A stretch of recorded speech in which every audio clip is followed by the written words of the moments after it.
Hello, happy Wednesday. I never turn this on. I never realized I need to have that lamp on until I can tell that I'm not lit when I start my stream. Oh well, whatever.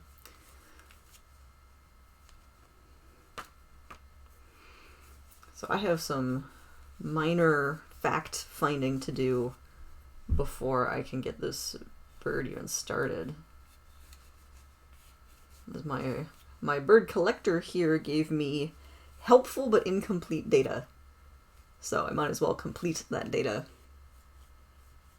best I can. On my... Oh, hi, Chardon Mom! Chardon Mom is the adorable 2-year-old still asleep, all sprawled out and adorable.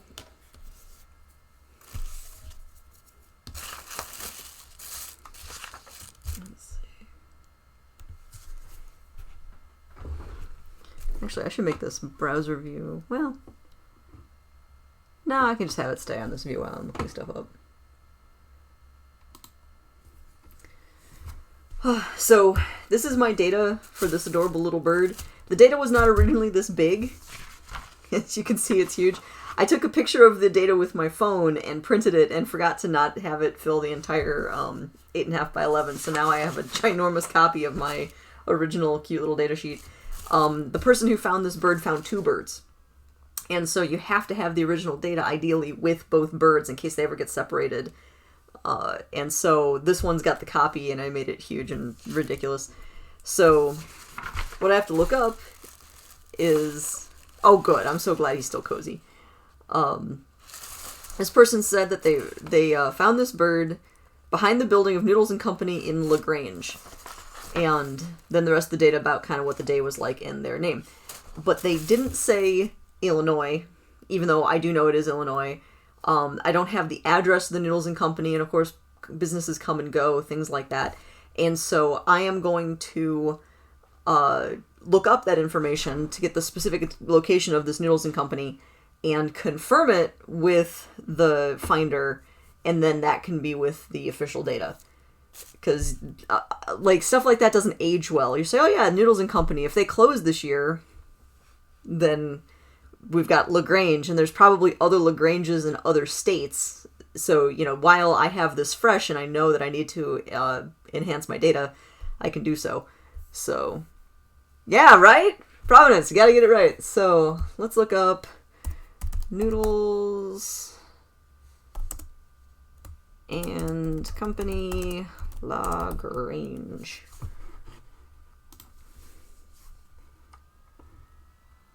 Okay. It looks like it is at 1 East Burlington Avenue, LaGrange, Illinois. So, I can just add this on here.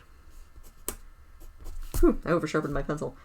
So, 1 East Burlington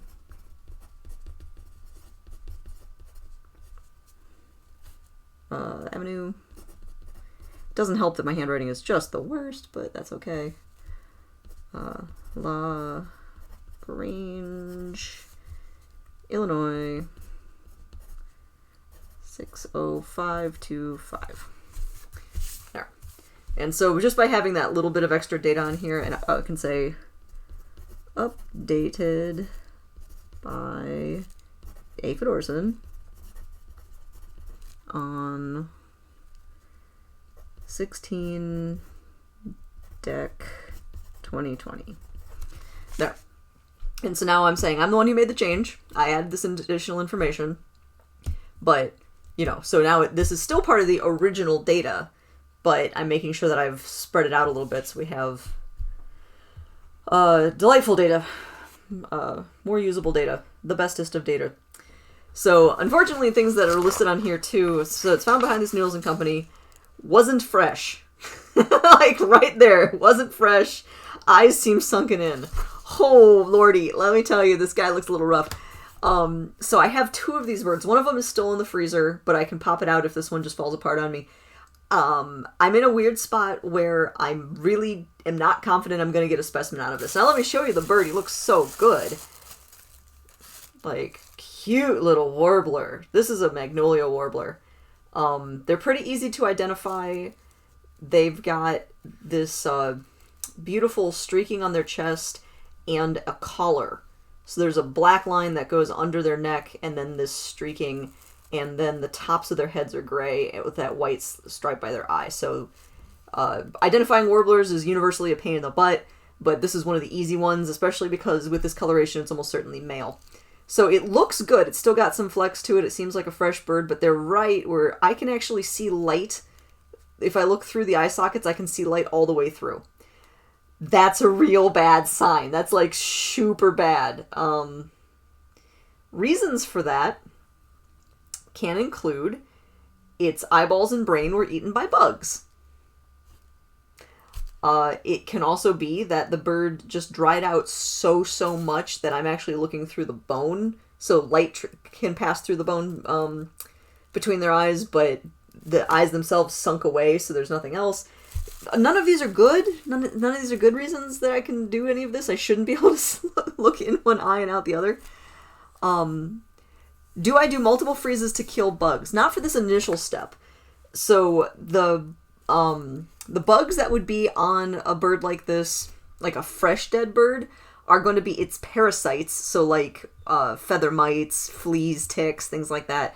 Or early decomposers, ants, flies. And those get killed off pretty promptly by just the one freeze. And so as long as you freeze it for a minimum of 10 days, and this guy died back in May, then those outer parasites are going to be dead. The insidious ones that they do the multiple freezes for the IPM cycle tend to be not really early decomposers, but late stage decomposers. So those are things that want old, nasty, dried out feathers and leathery tissue and bones. Those are a little more tenacious. And so those are the ones that I'd have to do the multiple freeze-thaw cycle. So for this step, no. If there are ants inside of its brain, they're dead. If there's maggots, they're dead. So I would still be grossed out should I come across those. But they're not going to be wiggling and saying hi. And so I don't have to worry about that. And then same thing, if it did have parasites, I'm not going to get bitten by fleas or ticks all over me or things like that. They're dead. Thank goodness. And if there is let's say something laid eggs on it that would be able to survive the freeze-thaw cycle that I went just the one, meh, it's fine. It won't come alive while I'm working on it. It would have a longer life cycle than that. And then before it goes in the collection, it will still be going through the multiple freeze-thaw cycle at that point, and that's the final just kill everything step. So, hey, Not Here, good to see you. So, yeah, for this step, only one freeze, but before it goes into the official archive, that's when you get the multiples. Okay, so I've got my data updated for Lagrange Noodles and Company. Yeah. And so now I'm going to move my original data out of the way over here, and I can start taking down my updated notes. And I remember to have my favorite ID guide, so boom, cross the guide. Yeah, finding parasites is ick, but also like really kind of fun and interesting. Also, hi Claire, I haven't seen you in a minute. Good to have you on. But look at this cute little bird. And yeah, this one, the fact that I can literally see light in one eye and out the other is real bad. Like I've dealt with... Oh, you finally had a day off. Thank goodness. You deserve it. Retail is hard, man. The bird's body is soft, even if its eyes are gone. And so as long as it wasn't too badly eaten by bugs, things like that, I should still be able to probably get a study specimen out of it. It might not be the most beautiful one if the eyes are that bad. Like, I don't know if you guys can see the light through his little face. Nah. It's real bad, though. But you're definitely leaving before the head. Yeah, don't watch it today. It'll be bad.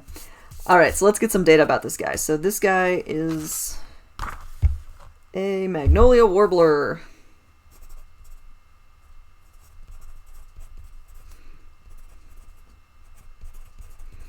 Which is Dendroica magnolia. Okay, Dendroica is just a lot of warblers. A ton of warblers fall under Dendroica, which sucks because a lot of them have really similar plumage.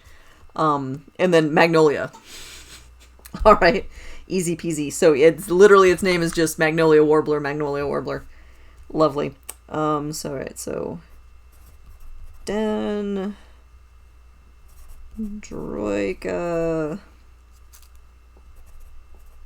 Magnolia. Specimen number, so this would be AF 50. I should be keeping better track of these. 503. Because I've got the data for 501 over there, and that's the Mourning Dove, which is the second one I did. And then I also finished the other Warbler. So, alright. Specimen number 503. Preparador. A. Fedorson. Prep date. Today's date is the 16th. So again, 16 Dec 2020. Oh, you know, Nuggets, on yesterday when I was on my chatting stream, I had meant to throw together a data sheet, a digital data sheet, so I could reference that easier, and I totally forgot and was talking about Christmas movies. So I have to pull that back up. I've got it in here somewhere. Question is, did I save it to a more logical place than I had it last time? The answer is a solid maybe.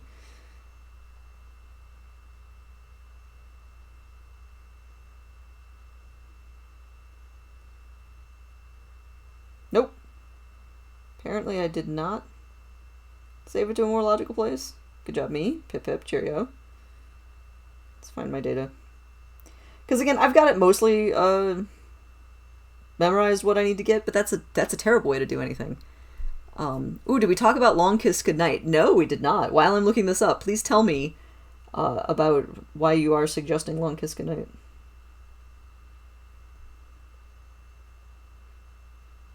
Okay, and I did find my data somewhere.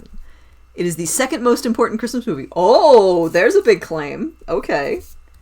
I love that.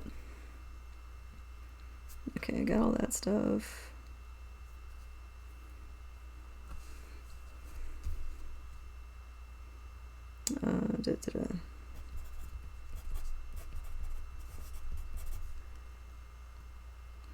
And then I'm also, of course, curious what the first movie is. Ooh, Gina Davis and Samuel L. Jackson. Ooh. Yeah, no, you're right. Compelling. Compelling. Remind me, what is the movie type? Okay, well, Die Hard. Okay. Gotcha. Nope. Done. Yeah, so, I mean, anything with, yeah, Samuel Jackson is a must-see because he's just so much fun. He obviously just enjoys being an actor, and Gina Davis is solid, so. Bill length, bill depth. I do need to find a better way to do this. Bill width. You know what? If I get really frustrated with this bird, if it just falls asleep apart in my hands, then maybe I'll do the data form today. Head length. Wing chord. Tarsus length.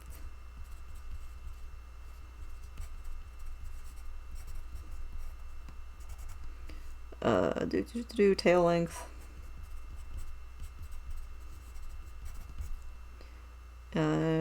Total length. And weight. Oh, fudge. I forgot to get a scale. I'll have to get that. That's fine. That's doable. And then molt. I'll just put that down preemptively so I remember. Let me just get a scale real quick. Let's just do that first. One moment.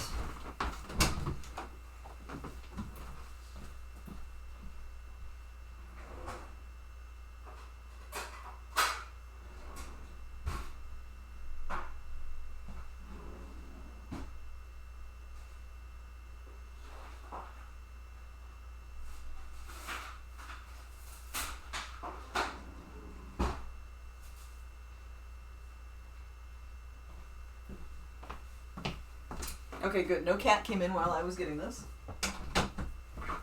We're doing fine. I just got a little bit of saran wrap to cover this, so that shouldn't mess with the tear too much. Alright, how much do you weigh, little friend? Nothing. You weigh... Okay, here, let me... So, my... Oh, kitty visit is on. Okay, I'll get that in a second. So be cool, y'all. Don't activate kitty visit. My incredibly high-tech scale here, I can't quite get that as high up as I'd want it to be. But it's not. Too bad, so you can see that's about as close to 0 as possible. You ready for how small this bird is? Like, oh, nuts. This is why I need to invest in a better scale. So it moves, it does affect the scale, but not by a ton. So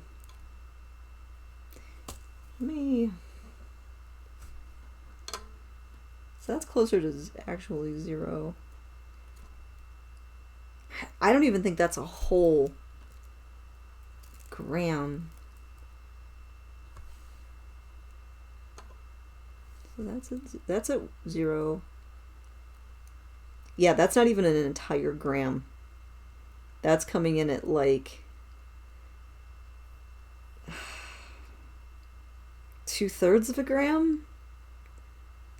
Yeah, so we'll say 0.66. 0.66 G. This is a real dang small bird. Warblers, man, they're tiny. Okay, let me turn off kitty visit real quick. Thank you for noticing that. Because of course I can always just, not. But it's cooler if it's true. Okay. So there's cheaper kitchen scales. They measure spices and such. So they go into really small measurements. Yeah, I need like the salter scale types. I've been starting to put together an Amazon wish list that I would be able to post here. And actually something I looked at today was getting a P.O. box. Because I'm happy to accept people's like used stuff. I'd actually rather keep things out of landfills and repurpose things. And so I'm planning on getting a post office box so that if people want to just buy it from Amazon, they can, and they can help me out that way. Or if people have something that they're not currently using, and they're like, oh yeah, I have this kitchen scale that I always meant to measure my flour with and don't, then send it to me and I can measure tiny dead birds with it. Woo. Living the life. Living the dream. I'd be terrified that if I put up a P.O. box, you get dead stuff sent to it. I mean... Yes, that's a possibility, but I'd like to think if it's in a P.O. box, people would understand that it's not going to be accessed right away. And I would also be like, yo dog, don't send me dead things. P.S. illegal, federal crime, etc. Probably. Probably. But I wouldn't want it to my house. I mean, that would make it even worse. Not here. You said you use your kitchen scale daily to weigh your coffee because you are those people. Good job being those people. I mean, honestly, weight is a better measurement of so many cooking-related things than volume. Like, apparently the way to get the most consistent cakes is to do, and bakery in general, is to do everything by weight. Because if it's humid outside, your flour's going to be less or more dense and things like that. So, yeah, no, be those guys. Besides, if you have the fun tool, use the fun tool. I'm a big fun tool user, so.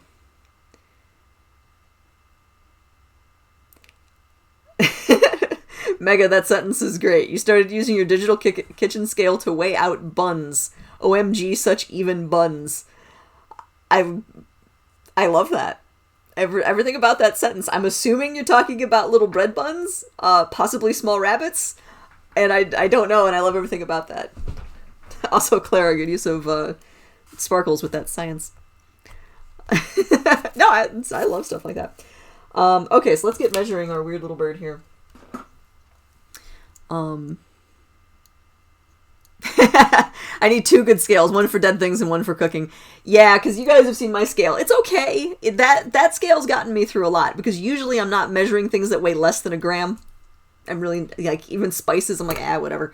And so I do use that for measuring flour and other things from time to time. And it's fine. It does the do. It's got a nice little spring in the back. It does its best. Okay, Tiny Warbler. Let's see. Starting off with bill length. Gosh, your eyes are so disgusting. I've never had a bird I could see in one eye and out the other before even starting. I'm so frightened about how gross you're gonna be. You're probably gonna be really gross. Alright, bill length. I'll call that 10 millimeters. Okay. Bill depth.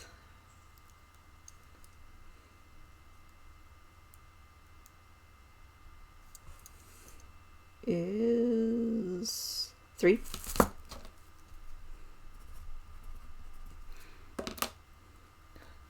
You predict the organs will be extra mush. Yeah, like the head will be just dry and completely done, and the organs will be mushy. Would I rather do another sheep's head? Heck no. No, give me weird birds. I will do weird birds until the rest of my life. Like, please, please, please, weird birds. The sheep's head was great to try, and probably never doing that again. But we learn. Okay. Bill width.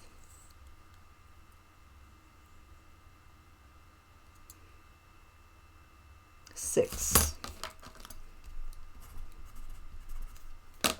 Head length.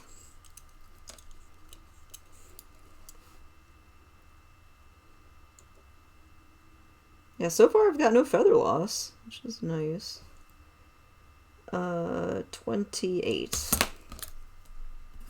millimeters. Wing cord. A little stiff.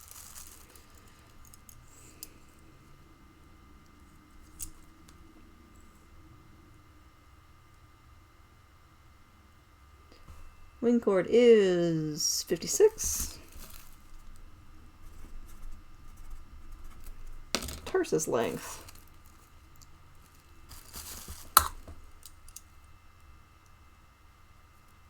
I gotta show you this guy's feet in just a second.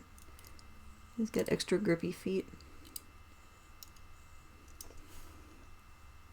I've loved interesting bird feet pretty much since in school. They're like, did you know that some animals have webbed feet? I'm like, tell me more.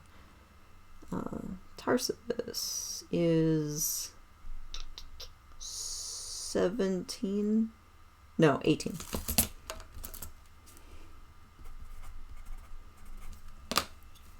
Probably gonna have to zoom the camera in a bunch to get these little birdie feet. Hold on, this is so worth it. Well, I think it's worth it.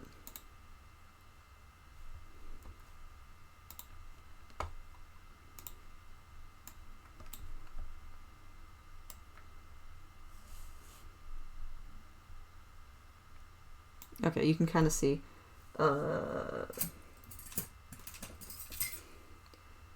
There's an extra wide grip back here. So you guys can see this. It almost looks like a piece of leaf is stuck to the foot. So he's got these like super spindly little toes.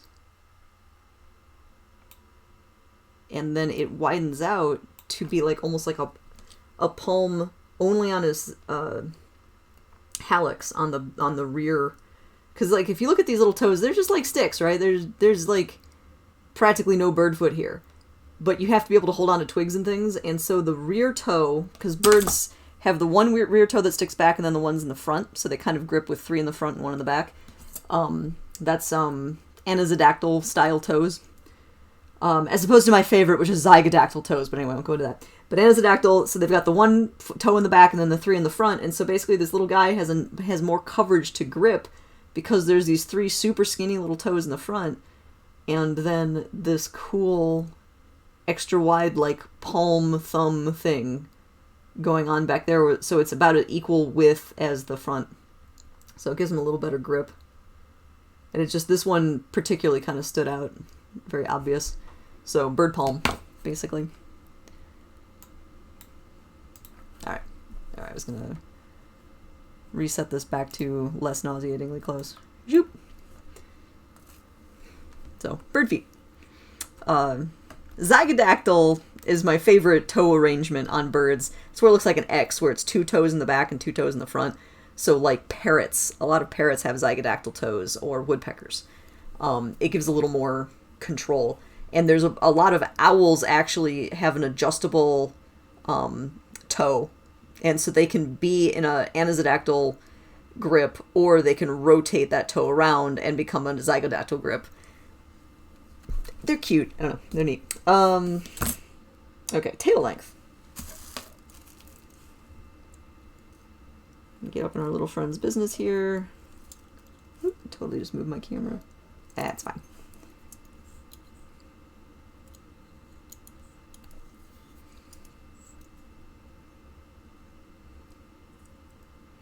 Although update about that sheephead, it's now officially been like snowing and cold a lot in Chicago, and so I did put my fish tank heater out into the bucket with the head on my balcony, so it hopefully won't freeze solid and will continue to macerate a little, though much slower because it's cold. So, little things. It's plugged in the same line as my Christmas lights. Okay, tail length. That's pretty much a perfect 45 millimeters. And total length. This guy is little enough I might be able to do him on my calipers. Otherwise, I have like a real tape measure.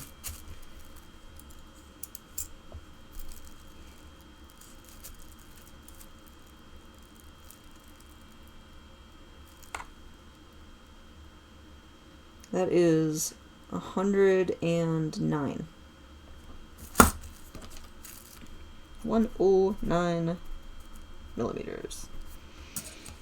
Okay, we got his weight as basically nothing. My goodness, small dude. Put that aside. Alright, checking for molt. We are looking for gaps in the wings, or obvious like tubes and stuff. I'm not seeing anything on here. Being a Maybird, I'm not shocked by that. I didn't expect to see anything, but that is panning out, and I don't see any molt on the wings. Let's check out the tail.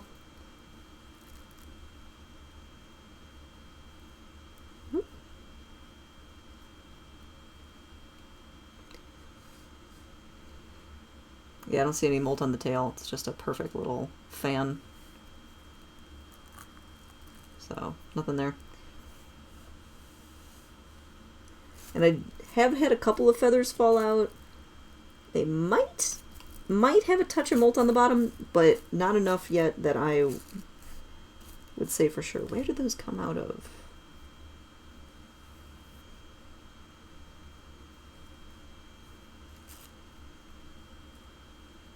A little concerned because a bunch of feathers that were the same length, which often means they're from the same area, just fell out, but I don't see where that was. Okay, so we're just going to carry on and hope for the best. I'll put these out of the way. Here's a little baggie. Okay. So molt, say none. Fat, we'll see in a moment.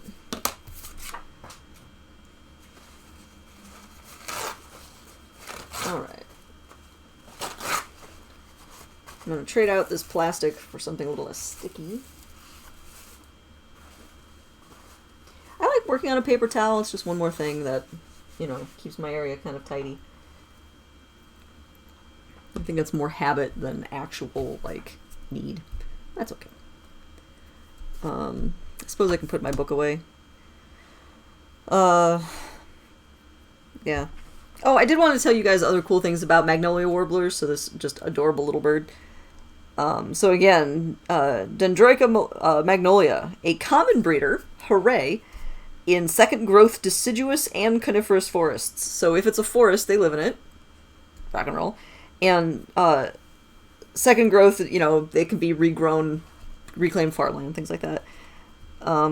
Flits about lower vegetation, often fly-catching, and spreading tail reminiscent of AMRE. Wow.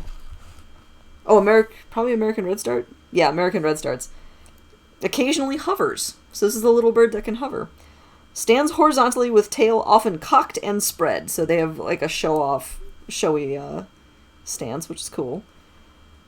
Song is somewhere between a, wow, CSWA. Oh, chestnut-sided warbler. An American redstart or a HOWA. H. Hooded? Probably a hooded warbler. A weak but sweet Weta Weta Weecho.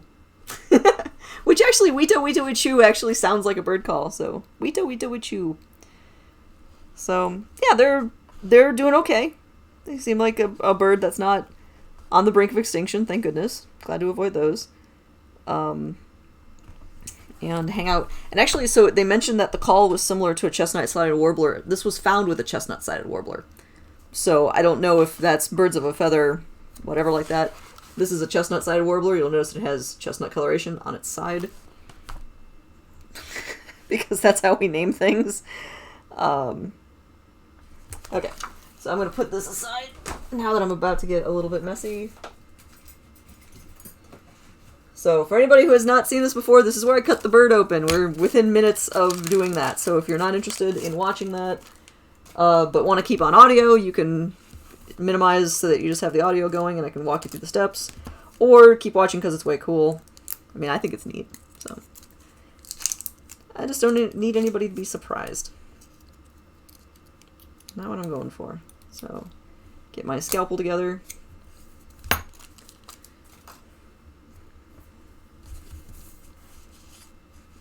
Alright, so I have my absolutely lovely little bird. Really cute little thing. So my first step is to get these feathers out of the way. So I just wet them down a little bit. I've got a container of water right here. And move them aside.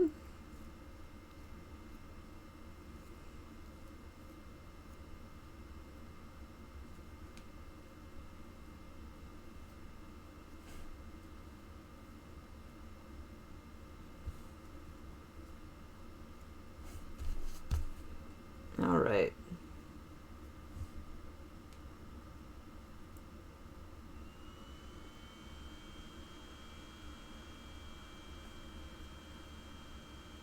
And so there is our naked little bird body.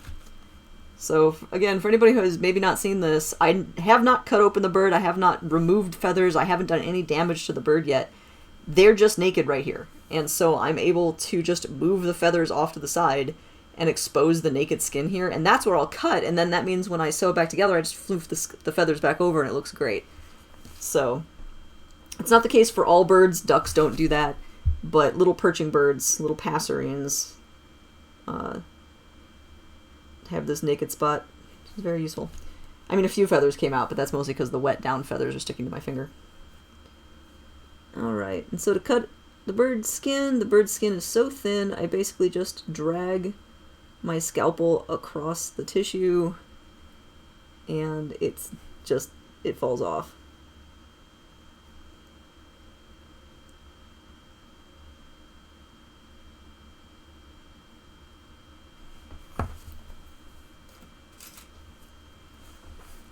This is a very small warbler.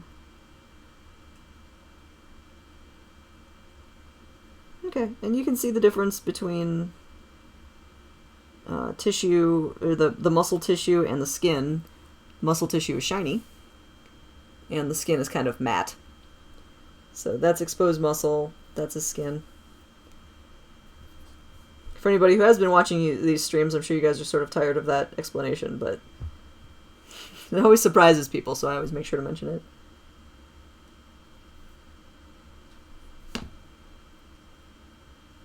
So I gotta extend this incision a little lower.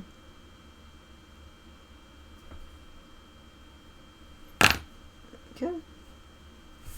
That's actually the last time I'm going to use that scalpel for a while. This guy does not have a lot of fat. Wow.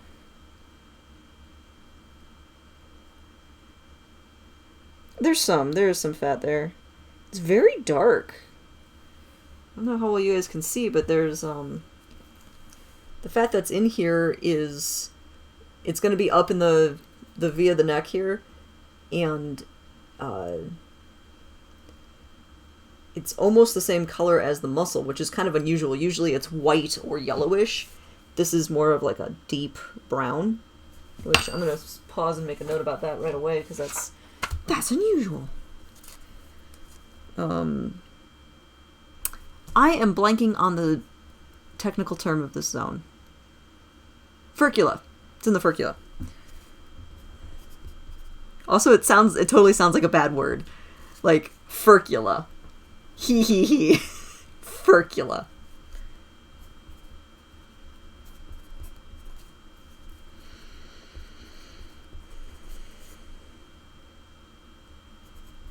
So I'm saying in the furcula there's some brown fat similar in color to muscle.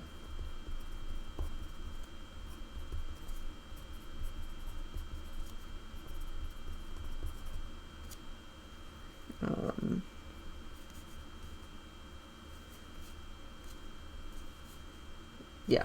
Okay, so I'll hold that for now. Do baby birds have brown fat like mammals do? I have no idea. Short answer there. Don't know.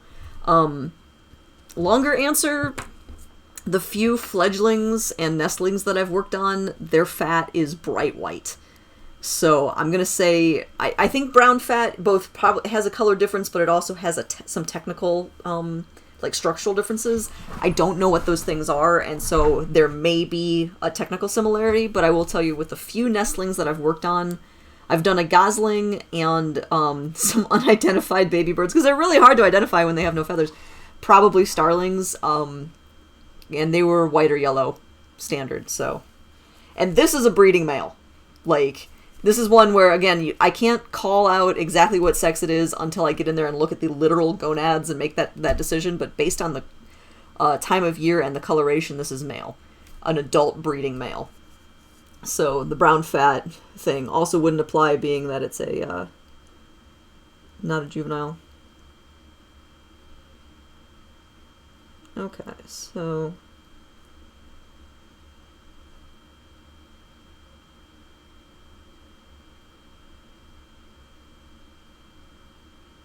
yeah, that fat's weird.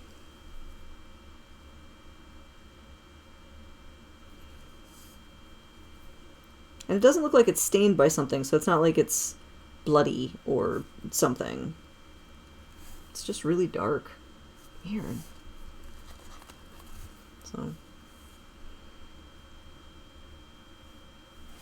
Yeah, I actually had to institute a rule in the lab that we did not work on baby animals in the mornings. Because you have to work on them. If they're in the fridge, they need to be processed, you know, and some specimens are baby animals. That's just, it's stage life. But doing it when there were school groups, it was too much. It was too distracting. It was too sad. It caused too much emotional response. Whereas in the afternoons, you still had kids, but they usually weren't giant groups of screaming children who were all going to amplify whatever one kid did. So if one kid went, "Oh my God, I'm so sad, it's a baby," then they go, "Oh my God," you know, and it spreads. Whereas in the afternoon, if you tell it to like a family with a kid, they might be sad, but they're not gonna get weird. So we had to only work on baby animals in the afternoons, which is kind of a pain. But luckily, we actually didn't get that many, because like with baby birds, if they're unflighted baby birds, they're not going to hit windows and die. So we didn't get a lot of those. And I think we had like a few young rabbits, but baby animals did not come in with any regularity, so that made that a little more convenient. But man, I'm the one who did it. I was working on a gosling just on a regular day, and no, the emotional response was just too much. And like, I don't mind if people are emotional about emotional things. Like, dead animals are sad and dead babies are sad, and you know, sure, all of that's real. But you want to set it up so that people can find a resolution. So if it's, the afternoon, it's a little bit slower, there's less people, there's not the huge groups, and they can talk to you about how they're feeling sad for the baby bird, you can find resolution. You can have the conversation, people can feel like they've had their feels about it. And so they, maybe don't stop being sad, but they've worked through their emotions about it. Supposed in the morning, if they're just like, and then walk away, it kind of ruins their day. You don't need that. Alright, I've just put my wood shavings all over the tiny bird, and the bird's so tiny that the wood shavings look like huge chunks of wood, but they're there to help pick up any shmoo and schmutz and things like that on here. Because, raw bird meat is sticky, so I don't need that. It also means I can't see as well, so I'm just doing this by feeling right now. But that's okay. So my next goal here is to loosen around the whole neck so that I can pull that forward and cut through it. I love working on warblers. Honestly, that head is going to be a nightmare. We just already know this. But the rest of them is in great shape. This is a good specimen so far. Very excited, actually. So, Library Rat, I don't know if you're on, but so far so good.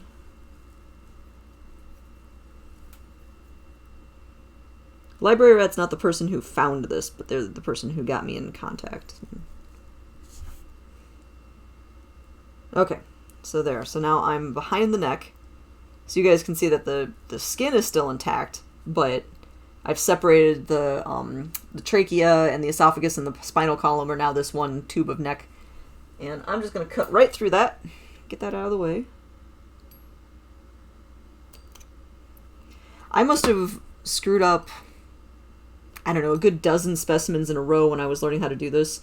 Before I got good at separating the neck out, I just kept cutting through the back of the neck every time, and it was very frustrating, and eventually I could work out that I was not taking into account that the neck's S-curve forward, and of course the skin on your back of your neck is kind of stuck to your neck, and so the skin came forward, and I kept trimming that bit that was kind of forward. So yeah, I repaired at least a dozen birds when I was starting out for no great reason.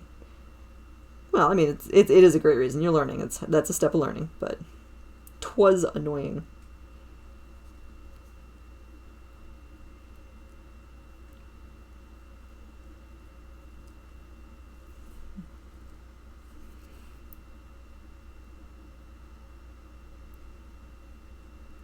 Looks like I missed the esophagus.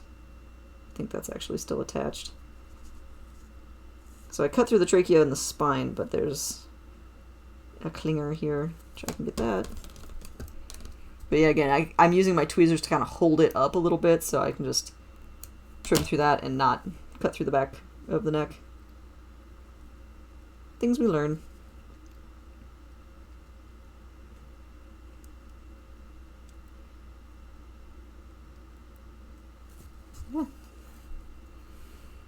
It's always kind of rough when you're learning how to do something without a lot of other people nearby to compare notes to, because it's basically like, well, I hate this. That happens all the time. I guess I'll just have to sit here and suss out what I did, because I usually, tried not to bother the researchers with what am I doing wrong, unless it was so catastrophic that it was harming the specimen, and then I would bother the researchers. But if it was something I could keep repairing, I was like, well, suss it out. Okay, so I'm through the neck, so now I'm going down towards the shoulders.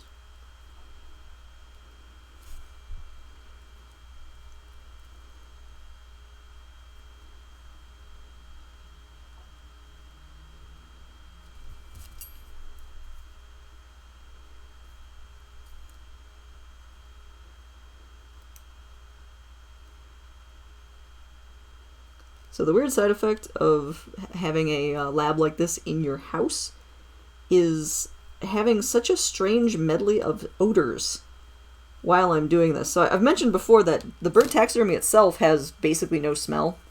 There's, it smells like warm feathers. It smells a little bit like raw meat, but there's not a ton of smell to it. But Right now I can smell artificial maple flavor from a hilarious type of coffee that we made earlier. And, like, soup. I think one of my neighbors is making soup. So there's kind of that, like, onion and butter early soup smell. It's just a little weird.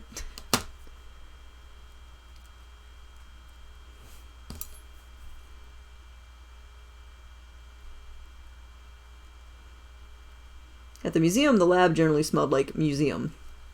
And there's that museum smell. Although every once in a while there'd be some catered event, and so you'd be like sitting in the lab and be like, oh, bacon. And it's very weird. But that was the exception, not the rule.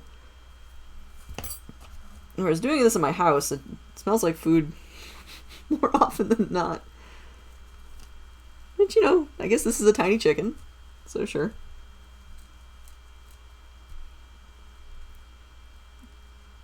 I see no reason why you couldn't eat a warbler other than, wow, that would be a lot of work for not a lot of result. I'm sure somebody has. I'm sure it's one of those, like, high-status foods that kings ate or something. 4 and 20 blackbirds baked in a pie.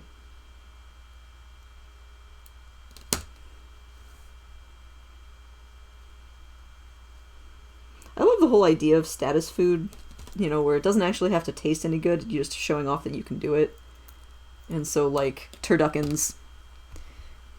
Apparently, from everything I've heard from people who've had turducken, it's not actually that great. It's more of showing off that you were able to bake 3 animals stuffed inside of each other, or up to 5. Apparently, you can do, like, turkey, duck, chicken, quail, egg, or quail fish. You know, they'll keep adding layers. And it's just show-off food. Or Jell-O.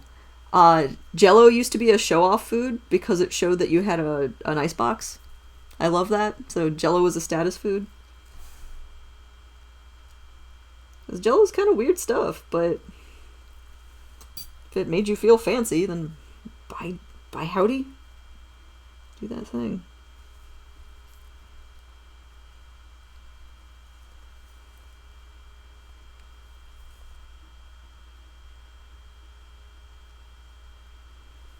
Yeah, so far this is a really great little specimen.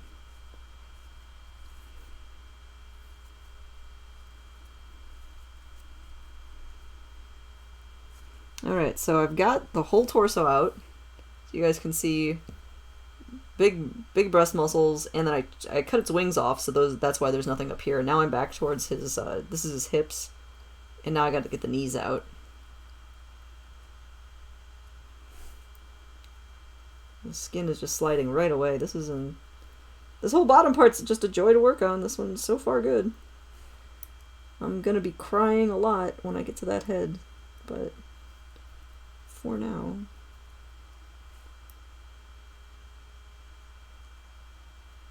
Alright, so I've got that adorable knee exposed. Maybe I do want to increase my magnification. Well, I think you guys can see okay. I'll just get it closer.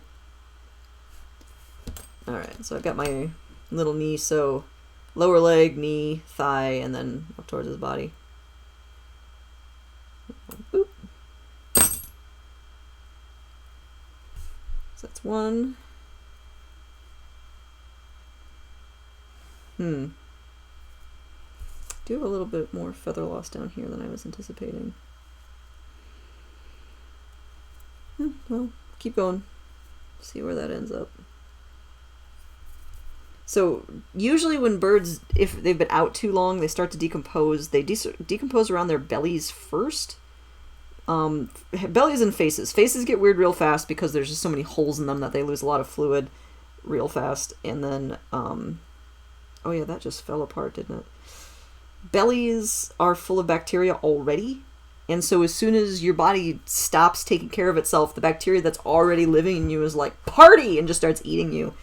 And so you'll usually see that decomp early on, and I might be getting some of that here. I'm a little worried about this leg.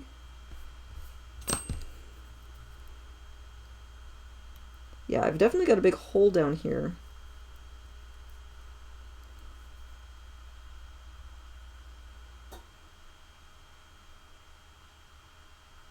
Yeah, this is acting funny down here. The tissue's sliding around in a weird way. Nuts. Well, if it's only minor decomposition, I can salvage it. Because I can stop the decomp and let it keep going. If it's really disintegrating, though, I might not get it.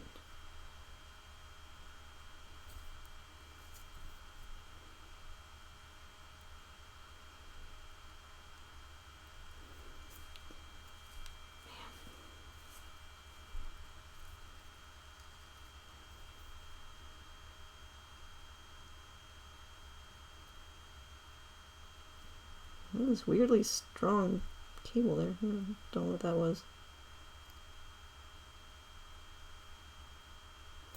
Okay, got that loose. Let's get that knee out before I do anything else weird.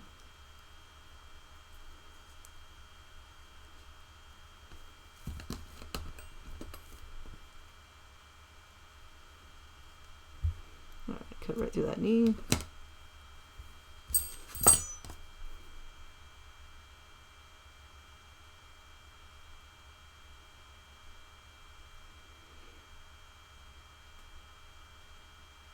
Yeah, something's a little off. Okay, let's get this. Ooh, come back, small friend.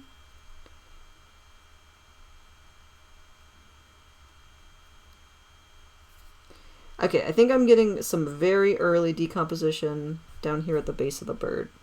Which again, if I'm gonna see starting, that's where I'm gonna see it. So I might be able to salvage this, but I gotta be mindful of that.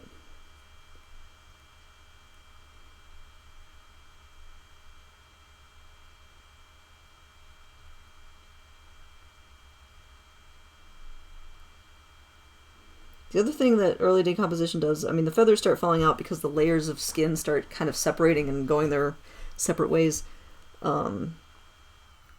So that's one of the reasons that the feathers don't know, where to stick. Kind of lose their cohesion. Yeah, a lot of it's in really good shape, and then I just hit these patches.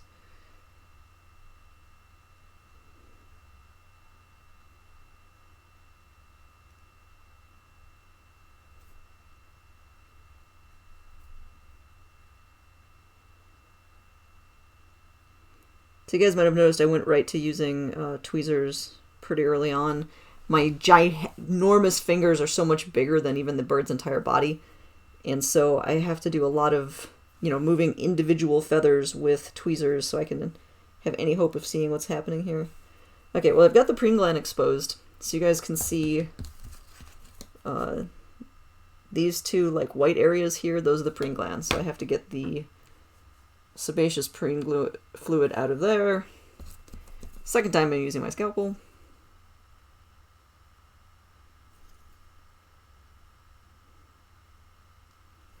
Yeah, the preen fluid's nice. It's fresh still.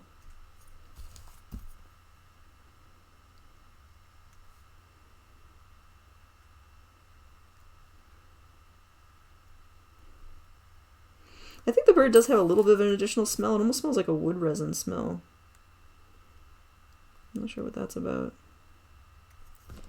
Alright. So let's just get this body off of here.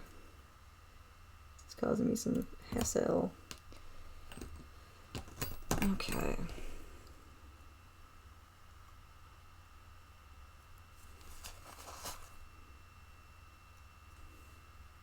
So for anybody who watched the hawk that I did a couple weeks ago, or the dove versus how quickly the body came out of this one, I mean, warblers, man, there's just not a lot there. I really like working on them. Okay. I think that's probably everything I'm going to succeed at getting off of this tail. So I can't remove as much of the tail as I do other areas. It's a complicated little structure, so I just try to dry it out. Okay. Yeah, okay, so the bottom of the bird went okay. There's some issues down here. I think I have one hole that developed because the tissue was a little thin from very, very early decomposition, but actually overall in great shape. So I'm going to take out the leg that's on that corresponding side. Oh, and I'll show you guys a little body. Oh, hey, library rat. It is good. You want to see something very funny? I had to make a copy of Arya's data for these warblers because there were 2 warblers and I'm doing them separately. And when I took a picture with my phone, when I went to go print it out, I forgot to change the size. So the data is now this big. So I have one of these birds is going to have this humongous data sheet, and the other one has the adorable little one that you guys put together. So there it is. Oh, and then just to confirm, actually, since you're on my original notes here, it says, found behind the building of Noodles and Company in LaGrange. I assumed this was on Burlington Avenue in LaGrange, Illinois. Not LaGrange, Idaho, or something like that. I'm assuming LaGrange, Illinois. So I looked up the address for that Noodles and Company and added that. Can I have a confirmation if that is accurate and that Arya found this in the state of Illinois? Just to make sure my provenance is good. Okay, thank you. Because I felt pretty good about it, but if you're on, I'd rather know. Yeah, bigger data is cooler data. Let's get it right. So,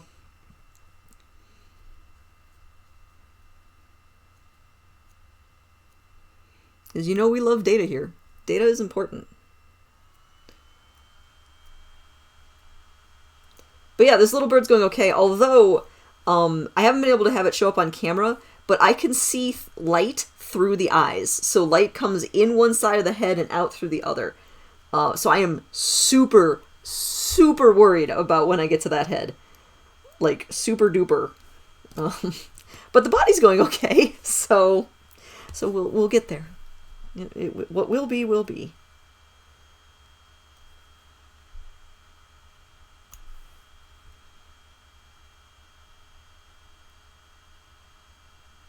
Yeah, no, not a good sign. And even on the data, it says the bird was not fresh, and I'm like, okay, we're gonna get through that. All right, so I've got those tendons loose, and now I can just pull this up and off. Yeah, no, so far I've had one funky section on the abdomen. There was a bit where some feathers were coming off, and the skin seemed to be in bad shape. So right, of course, on the belly, of course. But then it kind of came together. So I think I'm still gonna, so far, get a good little specimen out of it, assuming the head doesn't just like disintegrate on me. Which it might. So we'll see.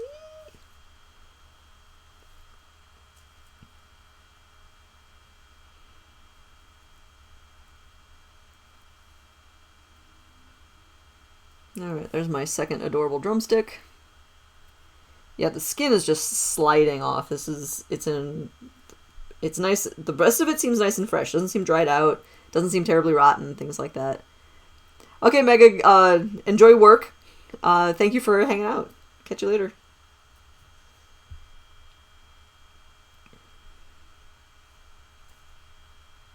Oh yeah, please message me raid ideas.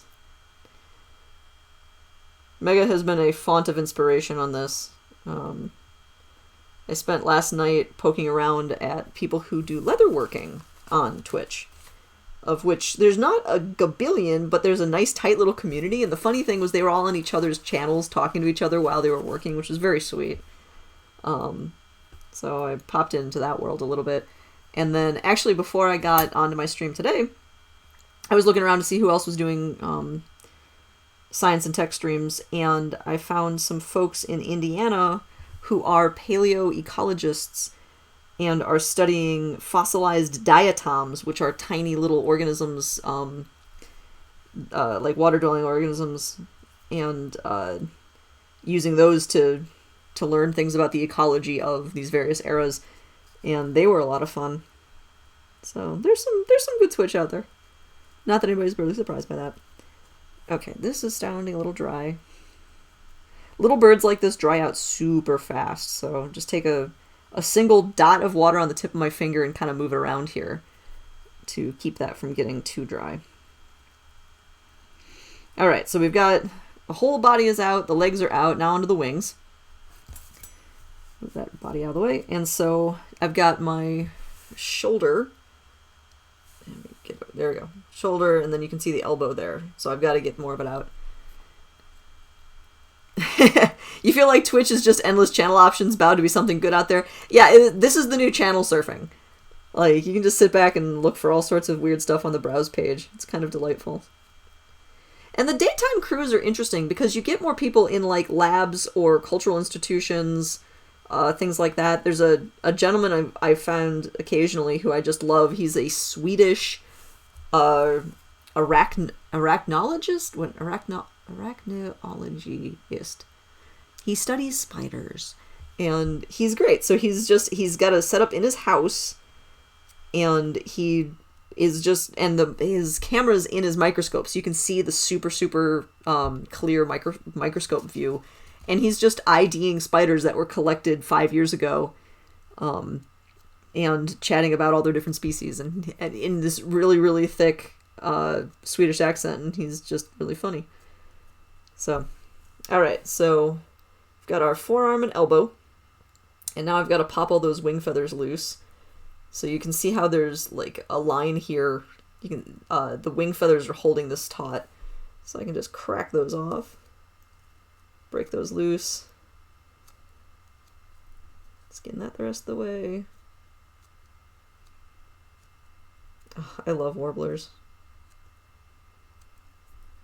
Other people absolutely hate them because they're small, but they're my total favorite. All right. So there we've got the whole forearm. So shoulder, elbow, wrist. That whole thing. And I'm going to keep very few of these bones. Pretty much just the ulna. I kept the radius on a previous warbler and I didn't love it, so I'm just going to take that off on here.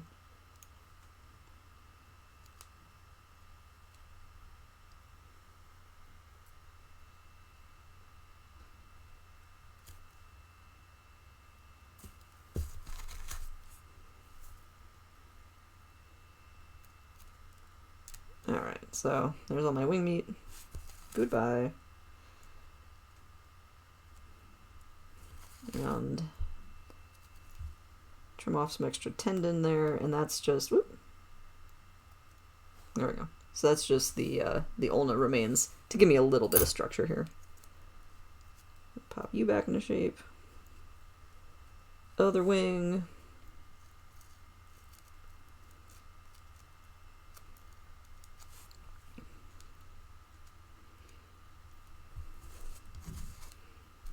Okay, so shoulder up here, elbow down here, crack those feathers off. This guy's small enough that they don't make a particularly audible noise. I'm planning on doing a robin on, Clara, I'm going to do that robin on Saturday, and that, I'm sure, will be, when I crack those wing feathers off, will make plenty of noise. Okay. Alright, so there's my little arm, shoulder, elbow, wrist. Get all this off. Oh, it's such a weird sound, yeah. Cracking feather bases.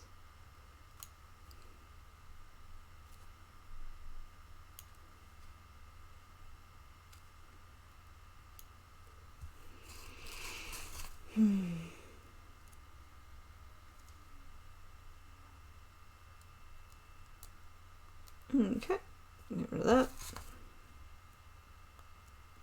Yeah, I think keeping the radius and the ulna in the wings of larger birds makes all of the sense, and you should definitely do that. Like, I really have liked doing it on some of the bigger specimens I've done recently.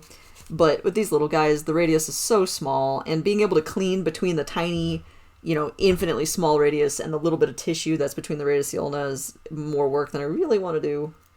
So I'm trying to get through this without handling it too much, so not worry about it for this guy. Alright, so now we're just down to the head. Alright, so for anybody who is still watching but is not sure if you want to see this part, heads are usually pretty gross. we just, as humans, we care about faces and heads a lot. They tend to be a little grosser. So what I'm going to do is take this little guy and literally turn the skin upside down, like pulling like a shirt on inside out over his head. And I'm so worried about these little empty eye sockets. I don't know what I'm going to find in there. It could just be dried out. It could be full of insects. I don't know. So, you know, just going in.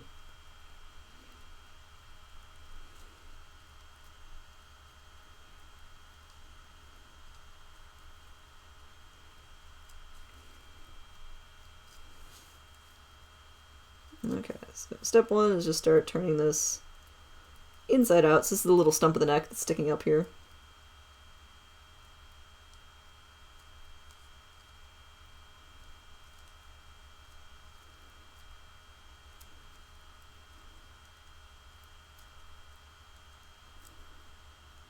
Well, so far this seems nice.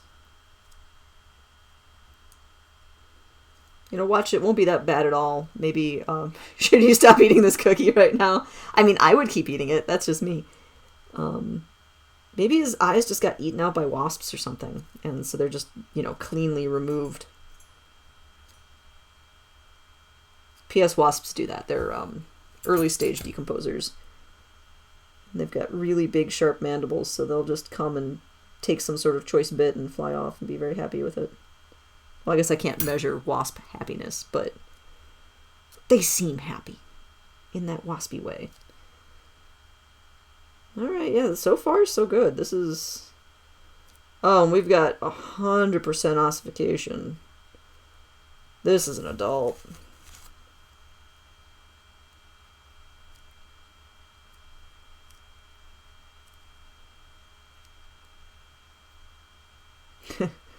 An adult with a cracked skull. Probably hit a window.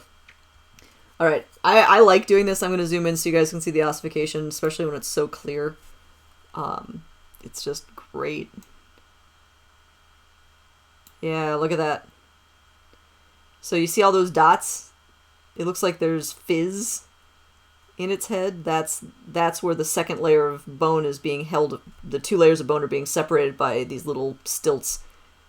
And man, that's nice and clear. So yeah, this, I don't see any patches of unossified anywhere. It's just a nice, consistent sparkling of the ossification. So, and that with a few little cloudy areas, like right there, that is head trauma.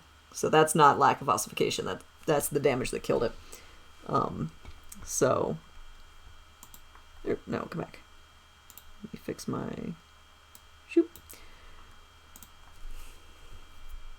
Yeah, so this was an adult. This was little passerines like this. You can kind of tell if it was their first year of life, if their skull hasn't fully ossified yet. And this guy does not seem to be the case. Next up, let's get this ear out.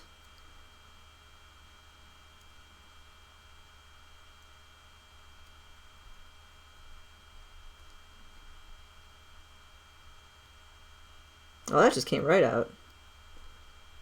Perfect little bird ear. Nice, nice, nice. Okay. Yeah, maybe the eyes were just eaten by something, because they're just so smoothly removed and everything else looks really good. Yeah, look how perfect these ears are coming out. Man, that's a perfect little bird ear. Just, you know, that's an inside out little ear. Yeah, ooh, this is in good shape. Like, I usually have to fight a little bit more to get the ears out. And that just, like, is like, hello, please. I want to be a good specimen. Please have the science.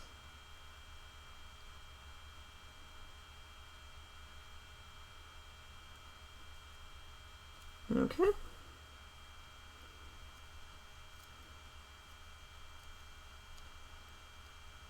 So I have to be really careful around those eyes, because since I know they're missing, I know the rim around the outside of the eye is going to be dry. That's just, there's basically no way around that, so I want to make sure I don't tear it accidentally, because I know for a fact that there's damage there. Ooh, and then I found where his skull is broken, because this is a presumed window strike. The birds were found already dead, so we don't know for sure. But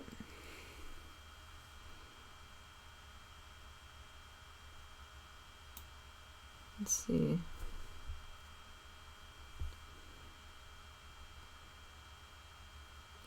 I'm kind of in my own shadow here. Let me get my other poking stick.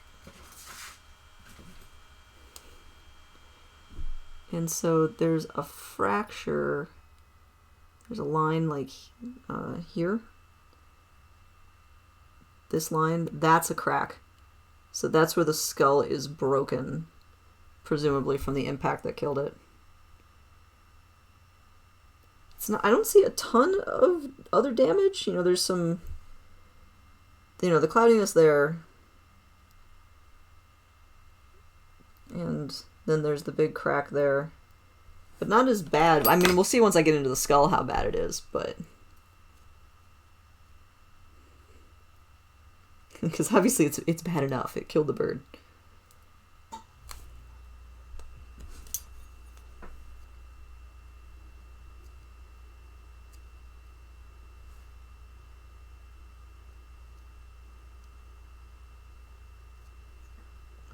No, yeah, this eye is mummified completely, but...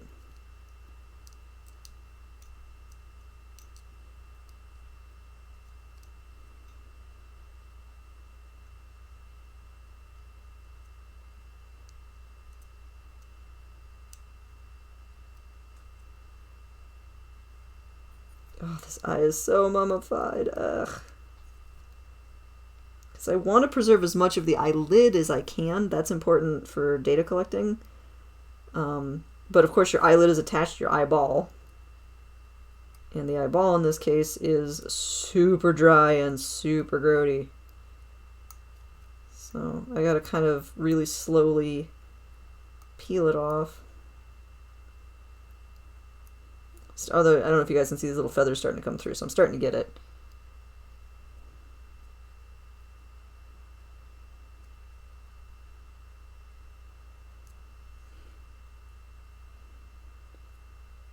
Ah, nuts. I definitely left some feathers behind on the eye. Nuts, nuts, nuts, nuts, nuts. Not what I wanted.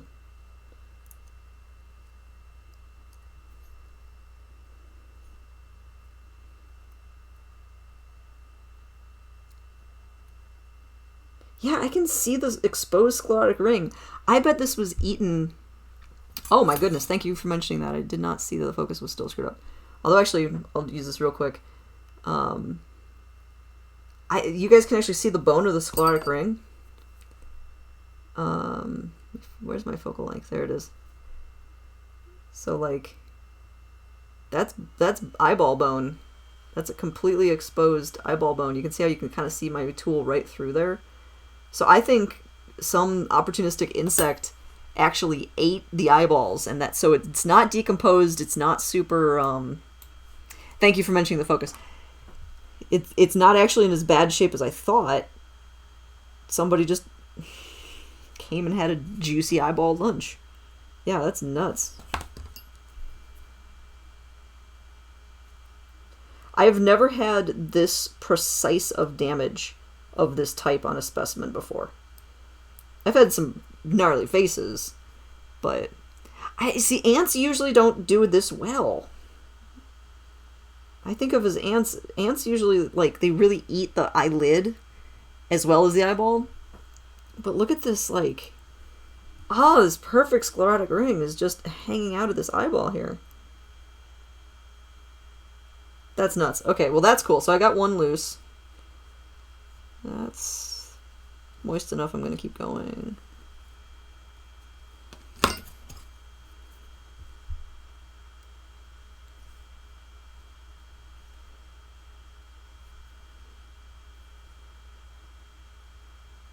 Ooh, this eyeball is in way better shape. Like, way, way, way better shape.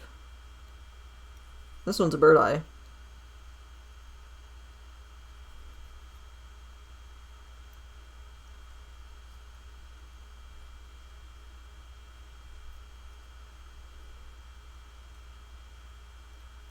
Okay, so that one, that just looks like a bird eyeball. That's in pretty good shape. So the light that I was seeing get transmitted through must have been coming kind of through the top of the skull and then through that empty space where the other eyeball had just decomposed. Or been removed, I guess, more accurately. Well, that's cool. Okay, that's definitely different. Okay, so that was his left eye.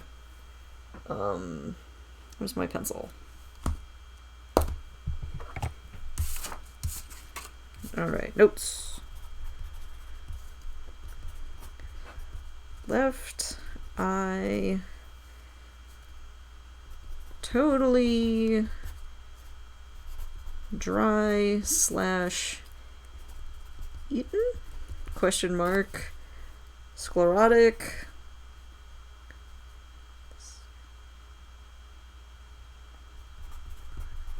Sclerotic ring. Clean. And visible. Oh, and then actually, this bird's cause of death wasn't specifically marked, so we're going to say broken skull, right temple.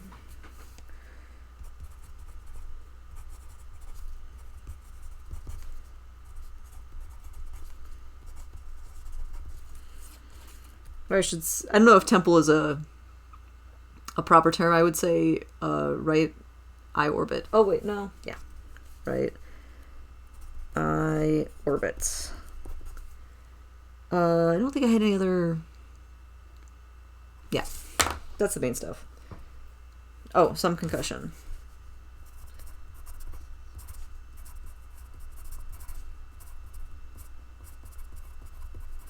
Okay, some visible concussion. Now it's dry. Don't want that. Okie dokie. So, I now have its head completely skinned, so little neck, back of his head, he's looking at his skin, basically, which is always a grim moment. And yeah, one of the eyeballs is attacked, the other one is gone, so some early stage decomposer had a nice afternoon tea in this thing's face. So there's my destroyed eyeball. Looking pretty dry, but kind of cool, actually. Ooh, are those fly eggs?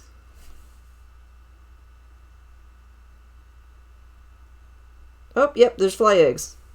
Ha ha ha ha! There. I will zoom in for this, for anybody who wants to see disgusting fly eggs. Let me see if I can get even closer. So the hard part is this looks really similar to the sawdust that I use, but these white tubey guys... Let me get a different angle. There you go. That's a cluster of fly eggs. Very clear.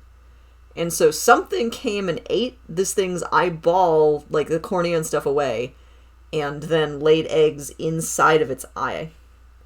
I don't see any maggots, so these are just the fresh eggs. But yeah, this camera is real good for super duper close up. Like my finger is 1.5 inches, 2 inches away from touching it. So that's kind of cool. Which makes it really hard to work with. Yeah, you can see like all the whorls in my fingertip, but... Alright, so... fly eggs inside left eye, right? Yeah, left eye. Left eye. Okay. And fixing that focus so it's not in headache view. Sorry about that. Well, that's kind of cool. Gross. Definitely grody, but kind of cool. Alright, let's get this other one out.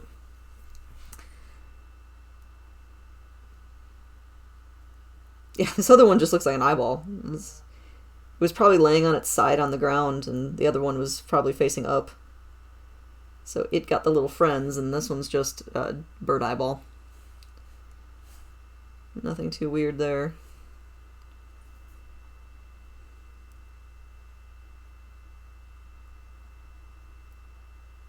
Yeah, and I'm not seeing any fly eggs anywhere else. So they were literally just nestled inside the sclerotic ring, the protection of the sclerotic ring inside the eyeball.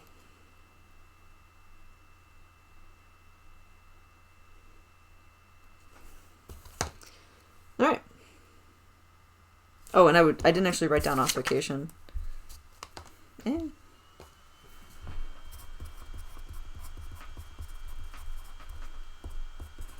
100%. Alright, let's get those brains out. Time for some great crunching noises.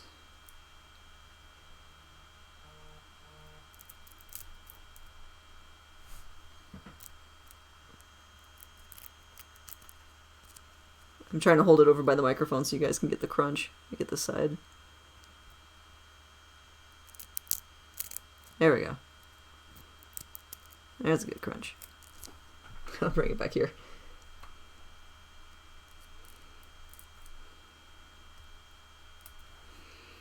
Okay, so I've cut my little window into a skull.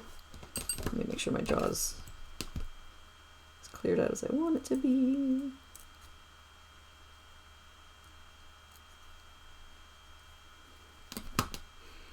All right.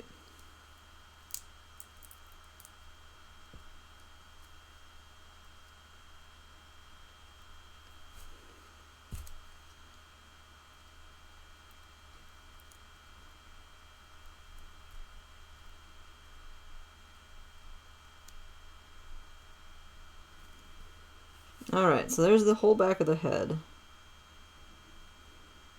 So I told you I could see light between its eyes. This is the ridge of bone that was between its eyes. You can kind of see that's just an entirely clear, like, glass-like piece of bone. So that was between the eyes. And then, of course, having one of the eyes missing helped. There's his tongue. And the whole bottom of his mouth. Yeah, even his mouth doesn't seem to have fly eggs in it. Cool. And then, you know, half his brain. As one does. Alrighty. So let's get the rest of this cleaned out. So my plan here is finish the head and get the body, or get the skin right side out again. And then I'll take a quick break. But then I'll do the stuffing today, too. There's no reason not to just finish this little guy out. This turned out to be actually a really good specimen. Despite my fears. Because, man, dat eyeball. I have never had one with such precision damage. That was a treat. Right now I'm just trying to get the brains out of here.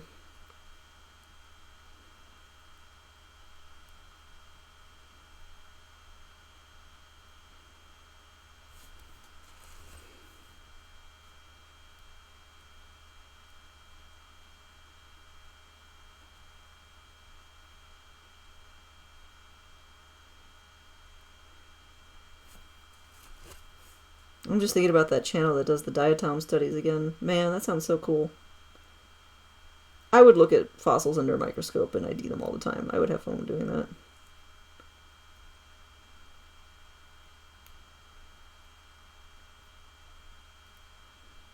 Alright. Now I've got this little remnant of palate left in here, which I definitely do not need. The bird does not need it either. He is done with these things.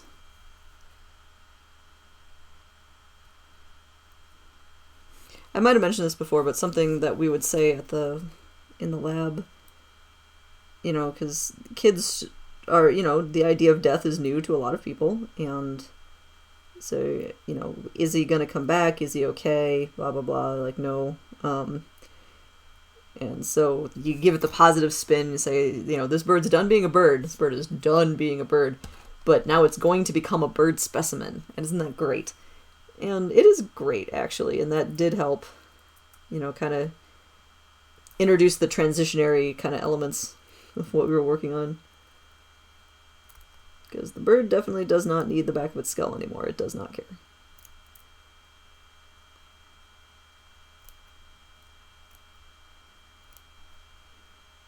Not for at least all the things that one uses the back of one's skull for, such as holding in brains.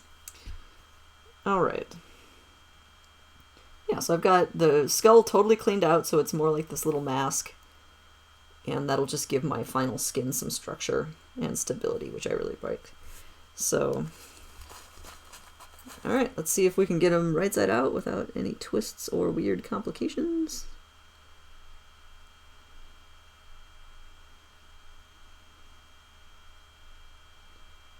I say that, and I can tell the beak is hung up on something. There we go. There it is. I can feel the... I reach in here so I can feel the beak when coming through, because what you don't want to do is make a new hole by pushing the pokey beak through. So, got that. Alright.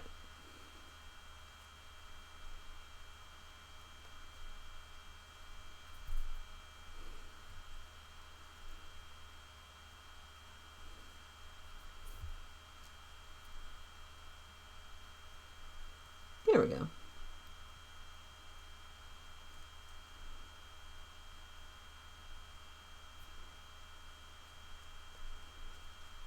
Yeah, that eyelid definitely is a little messed up, but it's probably missing some stuff before I even got through it. Alright, so I've got a little bird's skin now. Pretty happy with him. This is just a really pretty little warbler. Magnolia warblers are just lovely. So the only bones left in the skin are, you guys saw the front of the face. There's anything beyond the wrist is still in the wings, and then of course these ridiculously tiny feet, which I would just do more harm than good if I tried to skin those. So there's my completed bird's skin, but not a study skin. Now I have to stuff it and give it shape again. So I am going to take a 5-ish minute break and stretch and walk around and flip my work area so that I can move this from all this gross, you know, bird bits into the cleaner kind of stuffing setup. So I also recommend everybody else do a stretch, walk around. It's good for you guys. I will be back in just a couple minutes.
Alright, I return.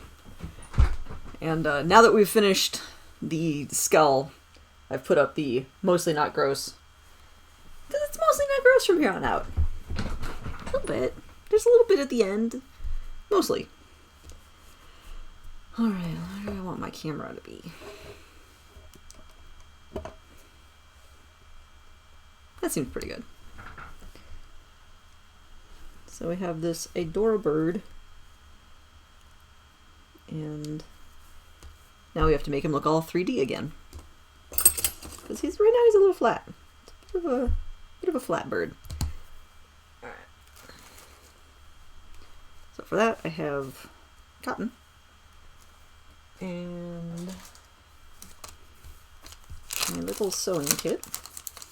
Oh man, and I popped out on my landing to get my drying rack. And it is cold out there. Today is a cold day in Chicago. Like, this is optimal hot chocolate weather. It's been lightly snowing for most of the day. It's right around freezing, a little bit, you know, depending on the hour, it's gone above or below, but it's right around there. And it's gloomy. It's like heavy gray skies gloomy. So not just like overcast, but like, whew. I basically am talking myself into making hot chocolate and I'm done. So that's where we're at. Alright, little Magnolia Warbler. You can be black thread. Oh, not that piece. That piece is really small. I've been working my way through these little sewing kits that I've gotten from hotels over the years. I figured using up those before trying to figure out if I'm going to touch my regular thread or not is, you know, it needs using. Because I think I'm pretty sure I also have like 1 or 2 sewing kits in my like luggage. Not that I've used that in a minute, but all these extra ones, I don't need 7 different tiny sewing kits, no matter how cute and clever they are, you know. I gave a bunch away along with like tiny soaps and things like that to a like a homeless shelter. There's this, well, not even a homeless shelter, although they have that. There's this fantastic organization in Chicago called Casa Norte. And Casa Norte specifically helps try to pull people out of homelessness. And one of the ways they do that is they ask for people to donate like partially used shampoo, or if you travel and you have those little travel size shampoos that you didn't use but you took home for some reason, because everybody's done that. They'll take those, and that means that somebody can take a shower before going to a job interview. They don't need a ton of shampoo. They need 1 shampoo's worth, you know, 1 good shower before going to a job interview. And then the clothes that they try to collect up are really nice ones, and so they want people to be able to look really sharp going to a job interview.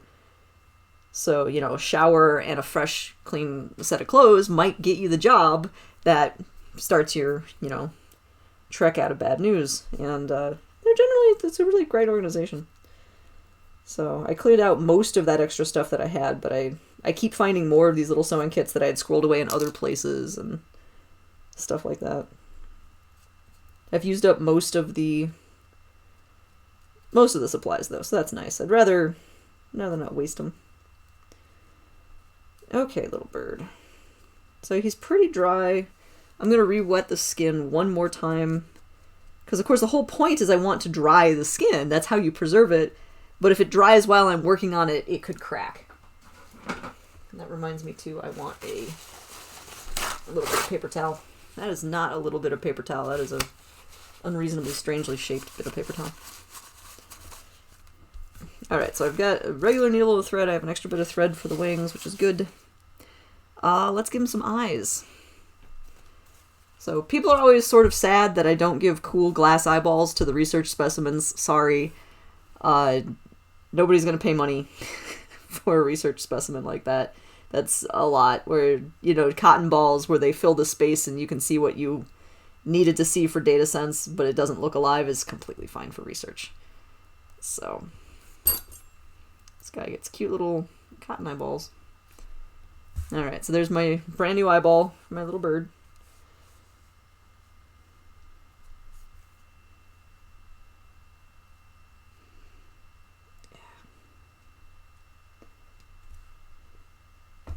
Okay, well, I'm gonna have to set that down and get these feathers out of his neck. Rude. There we go. Oh, no, this side too.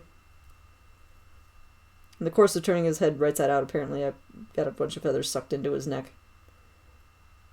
Which is gross and not helpful.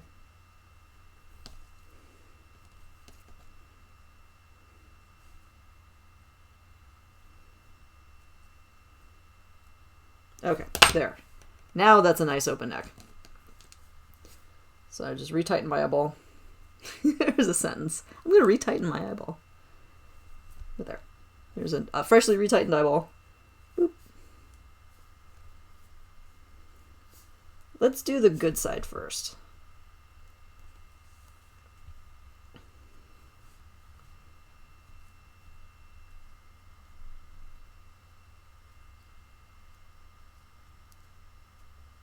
That's pretty good. That's pretty good. Okay. So for the bad eye, I bet I'm going to have to make it a little bigger because I think whatever had eaten the eyeball did probably do some damage. And actually, I did some damage trying to get that dried, horrible eyelid off. So I think I need a smidgety more. The smidgety is, of course, imperial, not metric.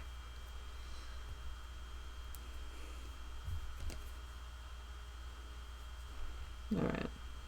That's about the same size as the other one. This might be too small, but let's find out. It just falls out of his weird, gross eyelid. Yeah. Yeah, literally falls right out of his weird, gross eyelid. I'm gonna need a bigger eyeball.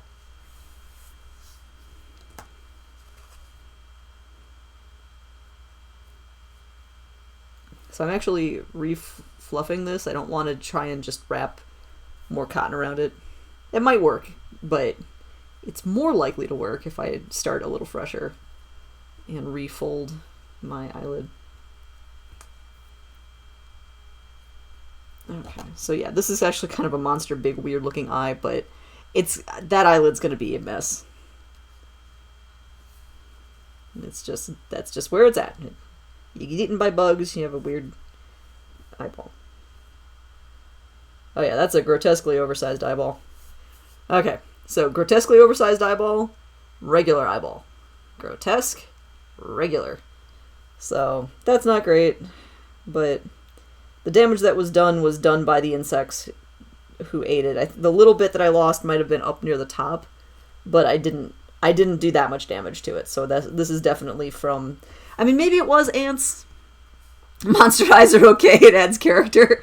Aw, Clara, thank you. Yeah, I mean, like, whoop, whoop. So weird. The thing that's too bad is you have lost some of the field markings, so if you look on the good side, there's this really clear, like, set of eyebrows. There's a white line above and a white line below, with the big dark stripe along the side of the head, and on the weird side, they're really, really lost. So there's a little bit of that lower white eyelid, and the top one's just gone. Yeah, he has this eye ridge here that's just kind of gone. So, yeah, it obscures the field markings, which are the bigger problem, but he's got one side. He's got a good side. It's fine. So, okay. So we have a little bird eyes in. Let's make some shoulders. Simple little birdie shoulders.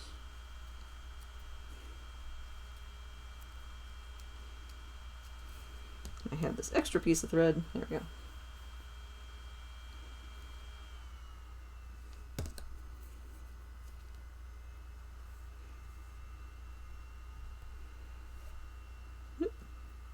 Okay, I bonked it, but it didn't seem to change my camera view in a negative way.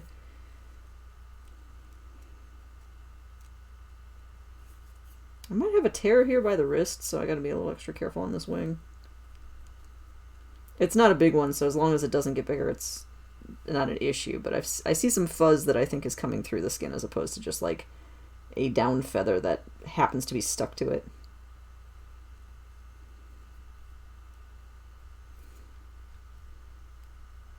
Okay. Trim this. Oop.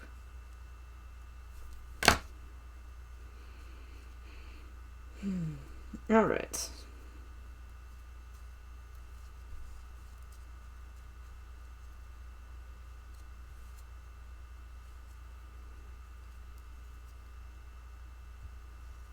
So those are my two. Oh yeah, you can see that bit of fuzz there, so I just have to be a little careful.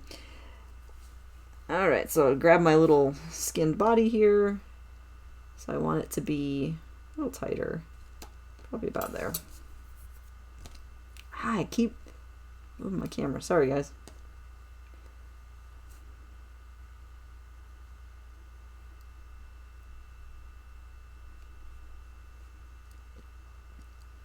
Oh, the old one-handed thread tying. Ah, and I didn't even do it right. Ah, come on. I'm only tying a knot one-handed with tweezers. Come on.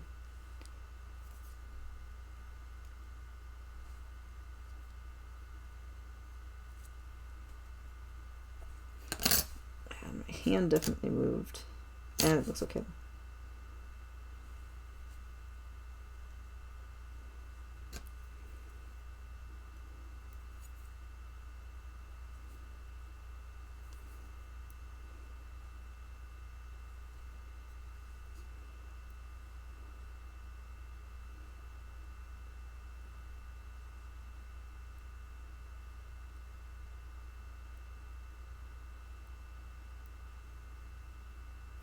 Okay. Whew. That knot was being a little squirrely, but we got it. The one thing that leaving the radius on the wings does help with is that the knot on the wrist slips less. So taking that off, I don't have as much for the knot to hold on to, but... Okay, let's do the bad wing first.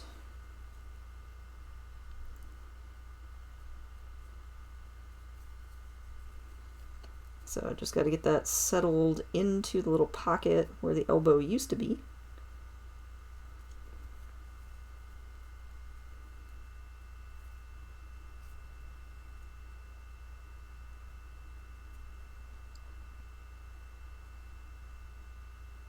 Okay, that looks pretty good. It's holding the wing out. And let's do this other one.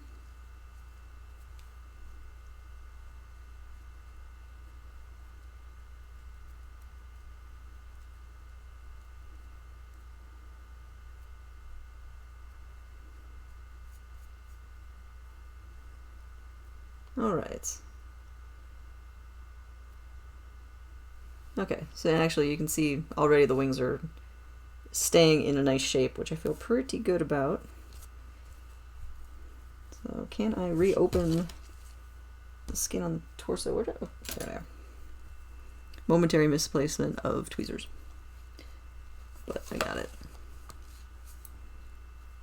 What I really need is like a forehead cam, you know, or something top down. I think that would be pretty cool. If I'm going to keep working on absurd small specimens, like we didn't need anything like that when I was working on the sheep head, but this ain't no sheep head. This guy probably weighed less than the sheep's eyeball, like his whole body.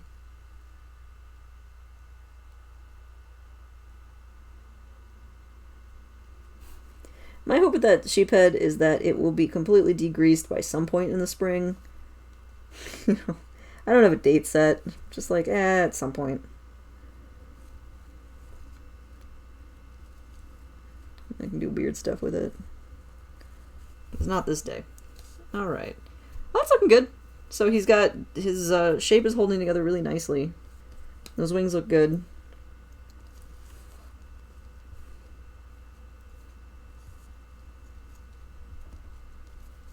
And I can put these leg bones back up a little bit.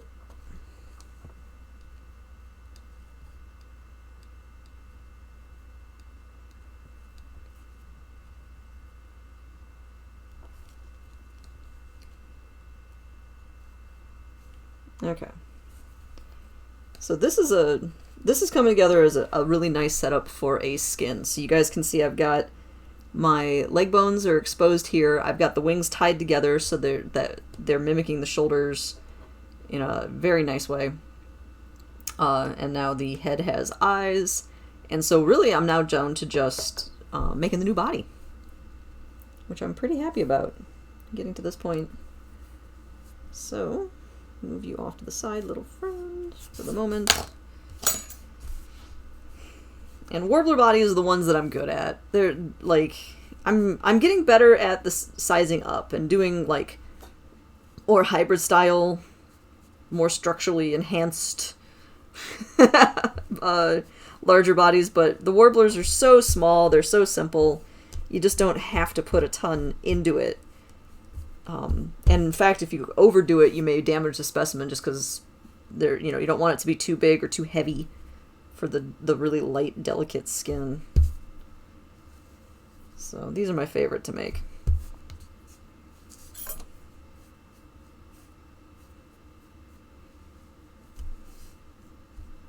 And whenever I'm doing demos, like if I don't have a bird and I just want to show how to make a body, it's a warbler body. Like, it's a good proportion for a bird this small, just out of muscle memory, which is always sort of funny to me.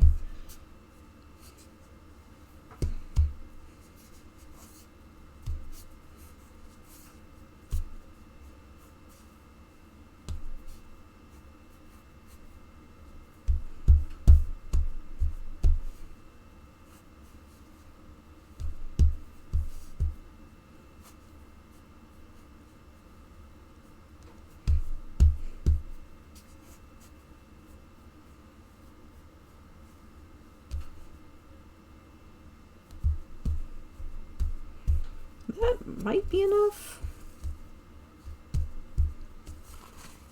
We'll see. Let's start with this as our intro sheet. So I've got my nice little sheet of cotton I just put together here. Because cotton is good about that. And our body, if everybody recalls, is impossibly small. I'm recreating this. Like, there's my thumb, there's the entire bird body, so I don't need a ton. I just need it to kind of hold together. And I was talking to somebody yesterday, where I was actually watching her stream, and we got chatting about mine. She asked, I was not being a creep, and she said that she imagined people always just, jam stuffing in the skin. It's like, oh, no, these aren't teddy bears, because if you imagine a teddy bear, they sit kind of sticking out stiffly, or are floppy. It's really your two choices. You either have like ones that are kind of weird, really poofy, stiff stuffed animals, or they're floppy. And obviously neither of those are the end result that we want for our research specimen. So, no, you don't just stuff in there. You want to give it some amount of form. The more form, the better. It'll be a stronger specimen in all senses, in terms of scientific integrity, longevity, all that. You spend some time actually making a form. And there are, like, taxidermied animals for sales in shops that are just, like, full of sawdust and whatever. And they're usually the real bad ones. So, keep that in mind. You want to work with an artist who's actually, like, sculpting.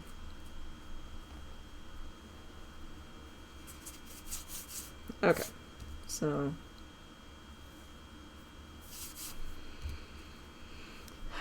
there's the beginning of my body, nice little teardrop shape. It's still a little small. I think I'm going to add just a quick one more extra layer on top of it. It's just a little skinny for what I want for this particular bird. And this is the cotton that I, was part of the roll that I trimmed off already, so it's easy to just pop it back on. Ah, makes my nose itch though. All right.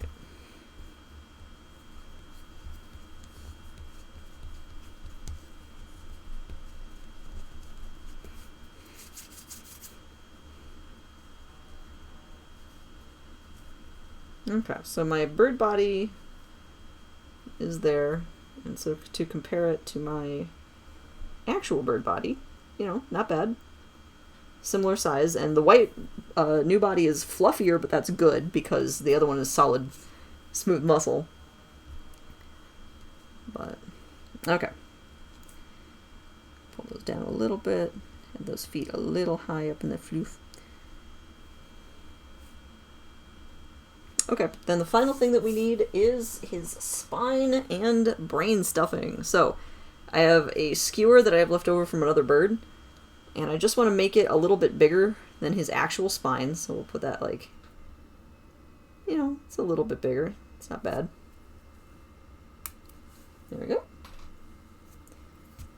And add a, you know, I've got these like rough bits from snapping it. That's perfect, because then I can just jam the cotton on that and it sticks to the rough wood. And I spin this. And I get a nice little homemade Q-tip, just like that. So let's get that into place. So that I put behind the thread of the shoulders that I made, and then up into his head.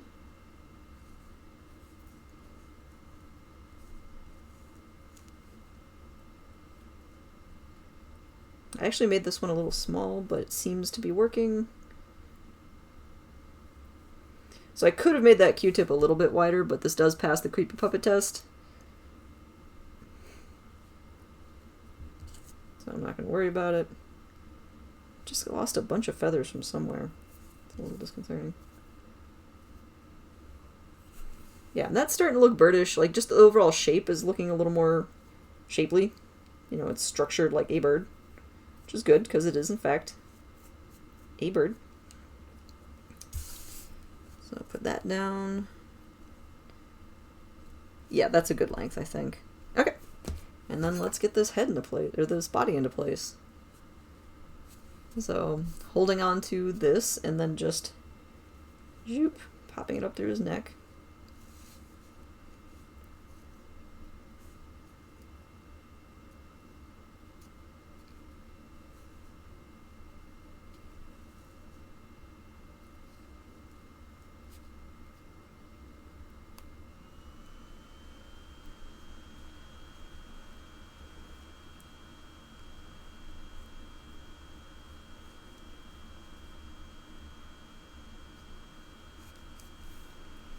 Okay.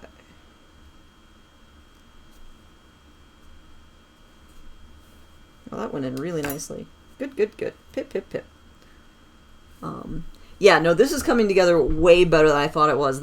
I've never had such contained damage to an eye. Usually, if you've got something happening with an eye, then the whole head is just gone to hell, and it's going to be the worst. This guy is just breezing along, much to my happiness and surprise. Okay.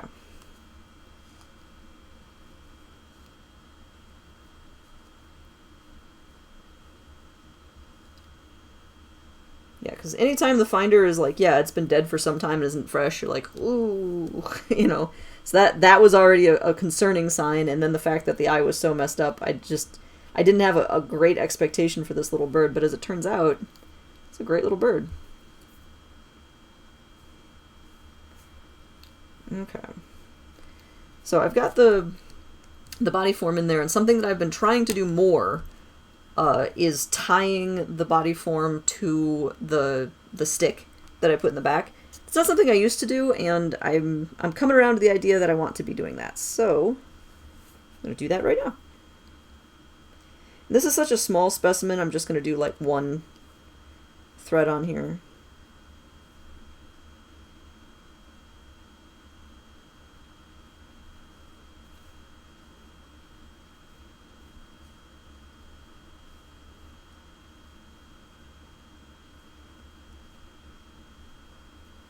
Okay.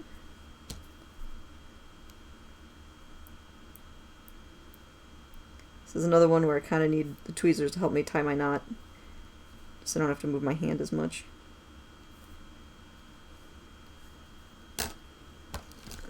I'll trim this extra. Okay. And that's okay, because that narrows down the belly here a little bit, and if I'm worried that that's going to contour it too much, I can just kind of hide it with a little extra cotton, and that gets me my bird shape back. No problemo.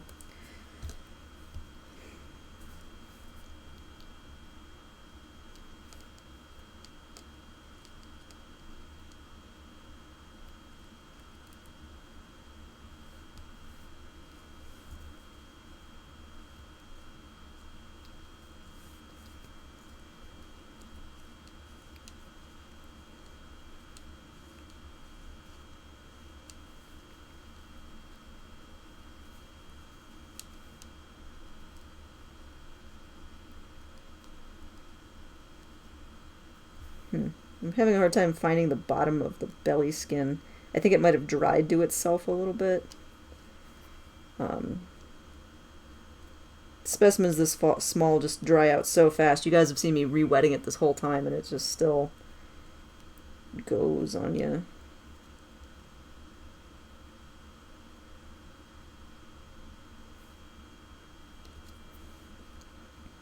And I am seeing some feather loss at the bottom of the bird from that possible early decomposition. Alright, so what all of this is telling me is I gotta hurry up. It's a really small bird. It had some funky bits, and if I want him to come out well, I just gotta commit and get it closed up sooner rather than later.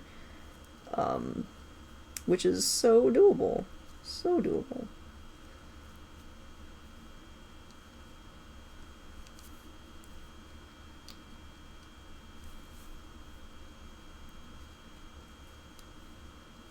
Okay. Because if I just, like, smooth the feathers down, that's looking birdish. You know, we're in birdland here.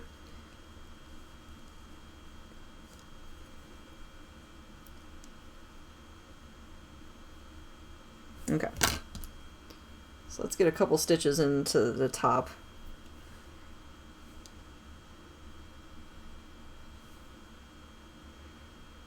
And I always try to stitch from the nicest area to the least nice area, so I can get my victories settled before tackling the hard areas. So since I'm having some trouble with the bottom, let's get the top just done. Oh yeah, these edges are dry. Dry.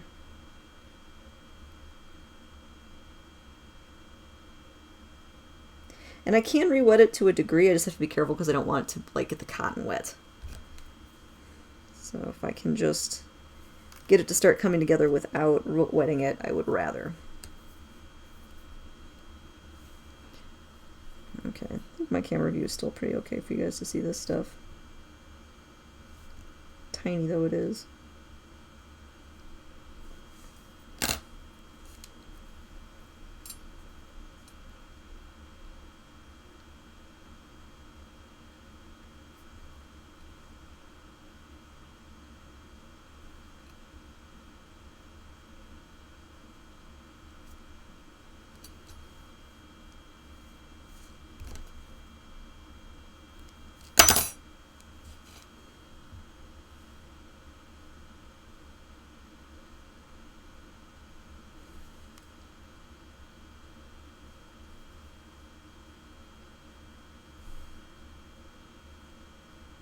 I had a stitch come out.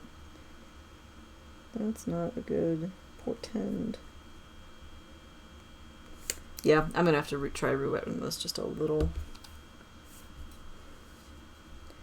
You know something I've never really done, and that might be another thing to try and figure out here, is how to re-wet with something other than just my fingertip.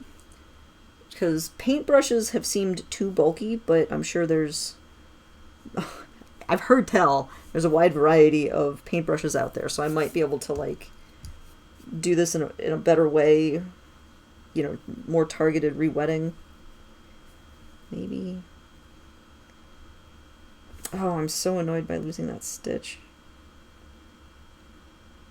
No. I might have to go back and tighten that, but I'm going to try and carry on for right now.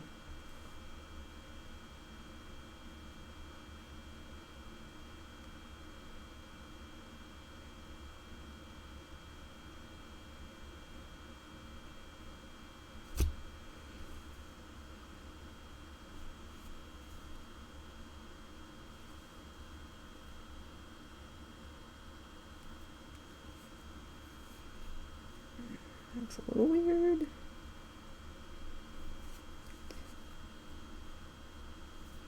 You know, it's fine. I'm going to keep going. It looks fine.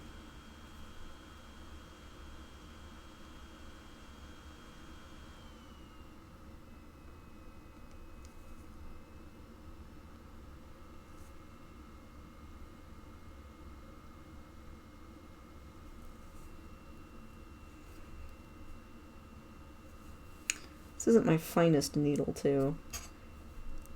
It's just the one that was in the sewing kit. I might have to go through my my master sewing supply stash something. But, okay, not here. I'll catch you later. Thanks for hanging out.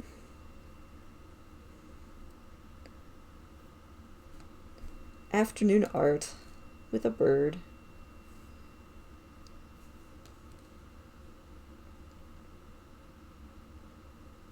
I will add pictures to Instagram and stuff, so everybody will have an opportunity to see it, even if you can't watch till the very, very end. It's coming together, though.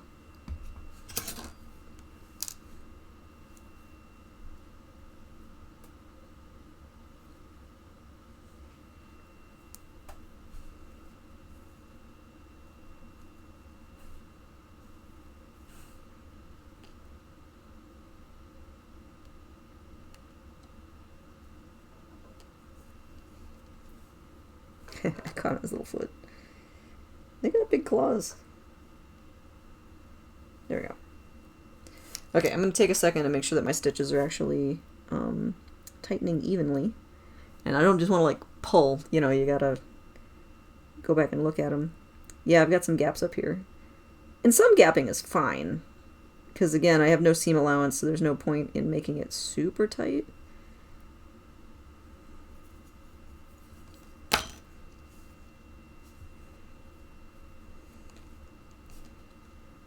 I think I might end up putting one stitch up here. So this is where my one stitch popped loose. So you can see there's kind of a gap, a hole up there. But Mr. Frightful, you said something like an empty marker or a Tombow brush pen might work, just filled with water instead of ink. Ooh, I gotta look that up. Yeah, something where I can just put the water exactly where I want it, and it's not gonna make everything else sodden. Because especially if it just wicks, that's what I want to avoid, is, you know, I touch the edge and just, you know, capillary action just wicks all the water through into my cotton ball. Because as most people know, cotton balls are very absorbent. That's why they're real good for doing the innumerable things we do with cotton balls. Also, hi, Mr. Frightful. Good to see you.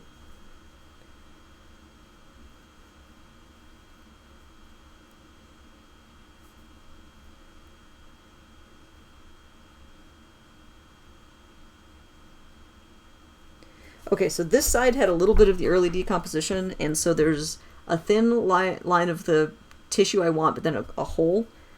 And so I might just sew past the hole.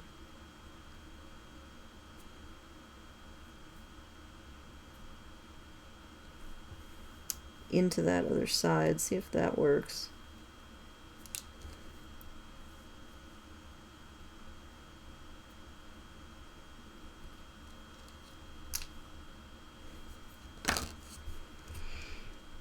Yeah, because this bird was way, way, way, way better than I thought it was going to be, but there's still some kind of squirrely areas on here. This was definitely a not fresh bird.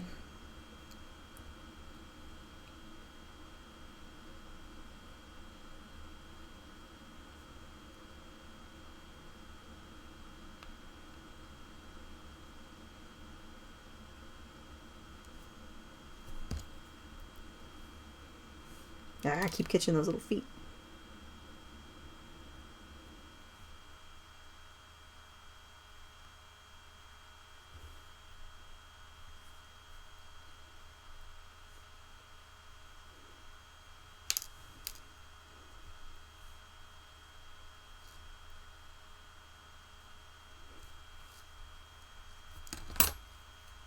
Yeah, that's starting to get the shape. Starting to form up. Not bad, not bad.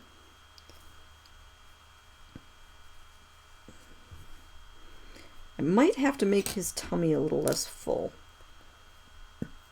Especially if I have some areas that are prone to tearing.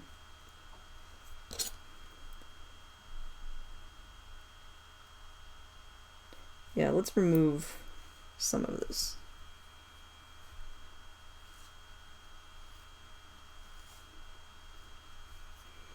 Besides, you don't want a big beer gut on your little bird. You want their chest to be a little more emphasized than their belly. So having this slim down a smidgy is fine.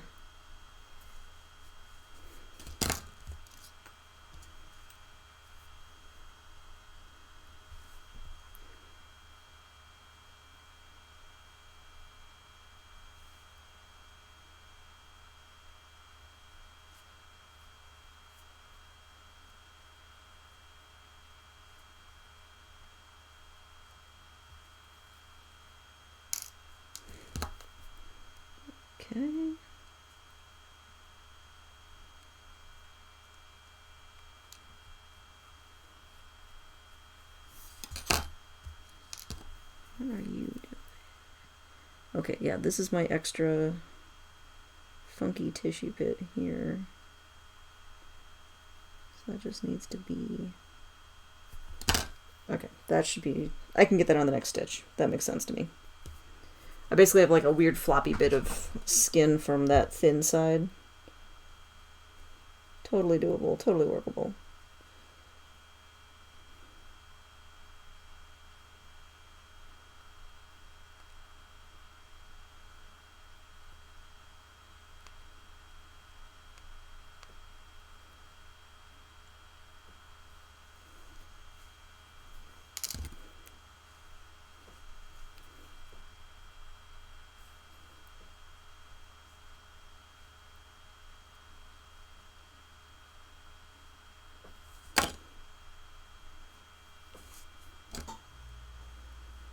Is this part the way? I didn't think I had one on this side, but it's starting to act a little weird on this side.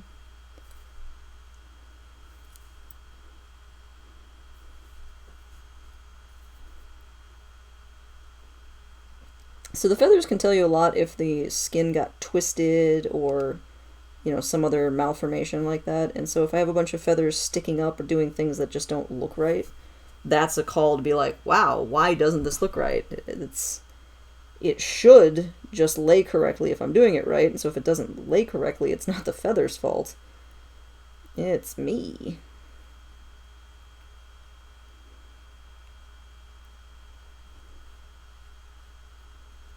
I think I figured that out.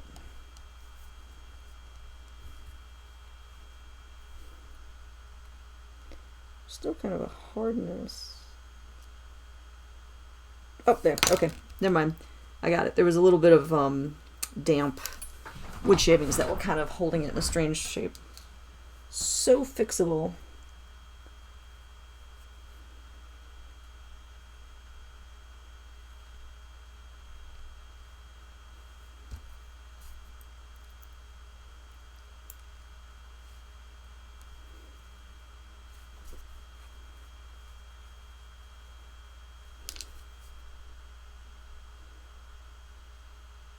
And this is the big difference between doing like a warbler and a big hawk or something, is every individual feather matters, and every individual feather that might have gotten like a bit of gross stuck to it matters.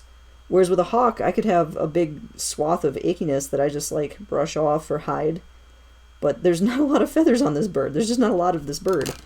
So I have this couple of these areas here that are a little funky.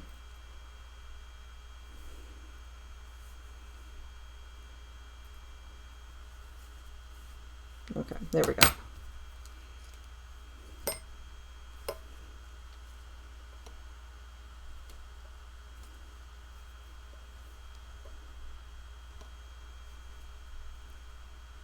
Okay, I've got like 2 or 3 more stitches down here. I've almost got the bottom closed up in a satisfactory way. Feeling good, feeling good.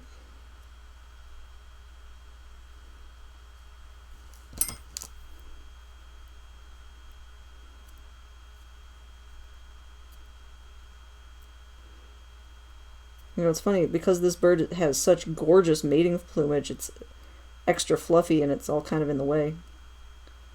But that means that when I sew it all up, it'll just be extra fluffy and gorgeous. So, like, ain't mad, just have to adapt.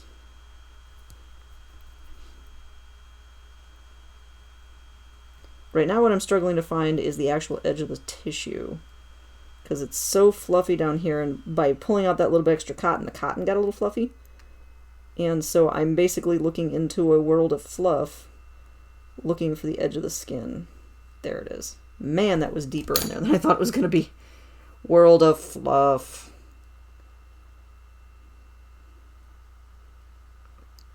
I fell into a fluffy ring of feathers.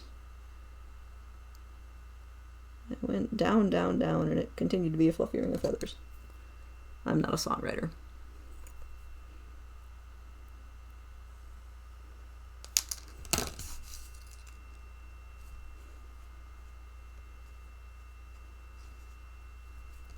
Alright. Almost there. Got that stitch in.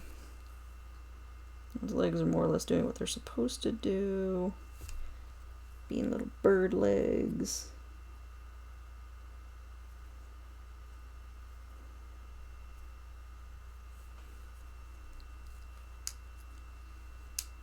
Okay.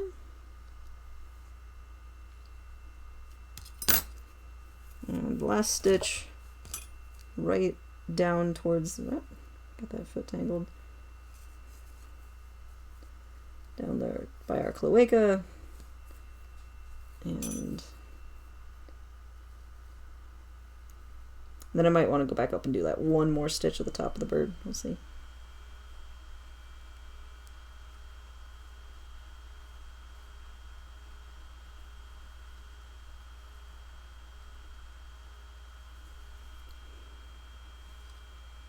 Ah, I keep catching these adorable little feet. It's like they're covered in huge claws. Okay, there we go. Boop. What is this bunch of feathers doing? This is the bunch I was arguing with before. I thought we had come to an agreement. Dear feathers, what are we fighting about?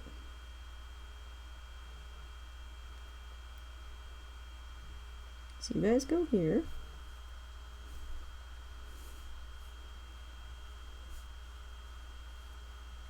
Yeah, like I smooth these feathers out and they droop off to one side. I'm not really sure why. Should be.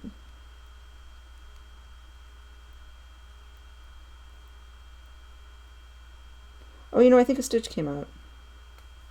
Okay, let me finish. Let me tie a knot where I'm at.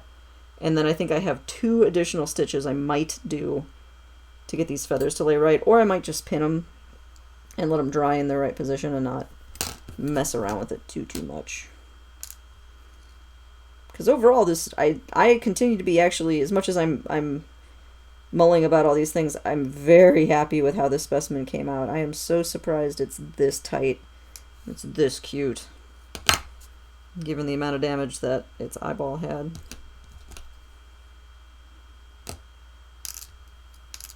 I'm really looking forward to getting this on the pin board, because that's where I can finally get all these, you know, feathers laying exactly how I want them to and all that, and I think it's going to make a real difference.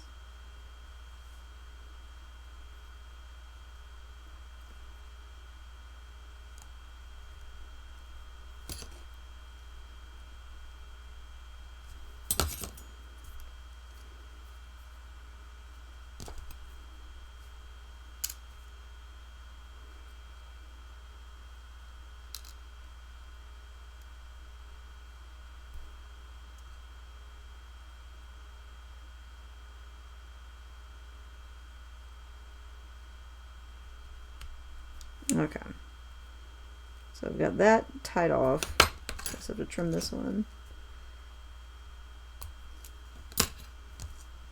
So the question is, am I doing that gap at the top and the gap that's apparently formed down here? So both of these gaps are where I had stitches, but they popped loose, and so I don't have the correct tension. And that's the problem with this bird drying out so much, is it just has weak points.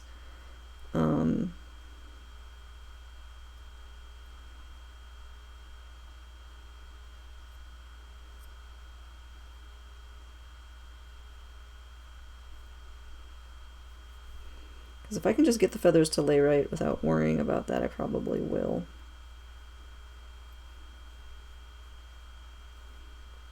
Nope, this continues to be a little weird up here, so let's see if we can get one stitch up top. This bottom bit, I actually think I can skip it. Because those are laying. You know, I say things like that, and then it's a jerk. And there's also just a little bit of discoloration on here. Let me grab...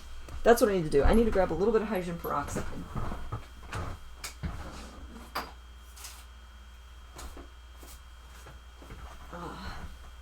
Because the hydrogen peroxide will get that little bit of discoloration off of there, and then I think I'll feel better about kind of the deposition of the whole thing.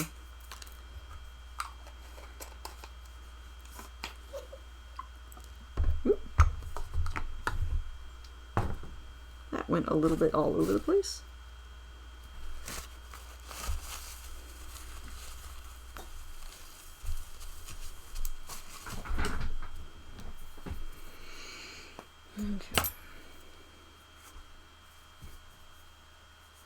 Just gonna make a miniature cotton ball here. Put it in my hydrogen peroxide.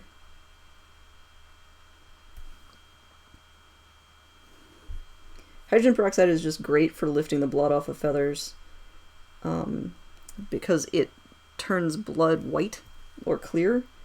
And so if you have that slightly pinkish discoloration, you hit it with some hydrogen peroxide, it fizzes for a second and turns clear and then just dries up. Pretty great, actually.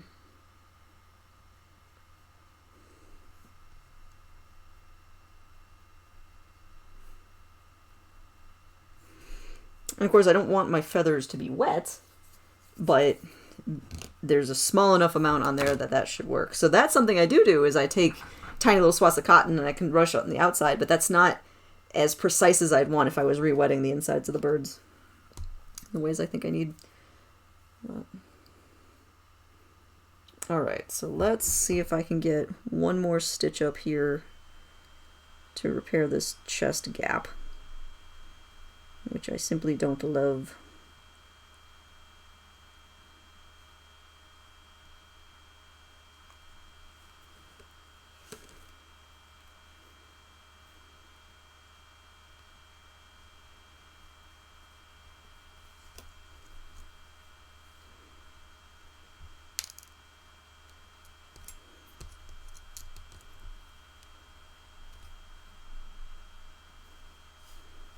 Got one stitch in. Let's go to the other side.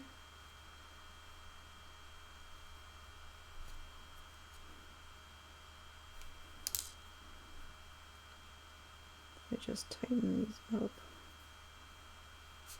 So I'm just doing a simple loop. I'm keeping this real straightforward here.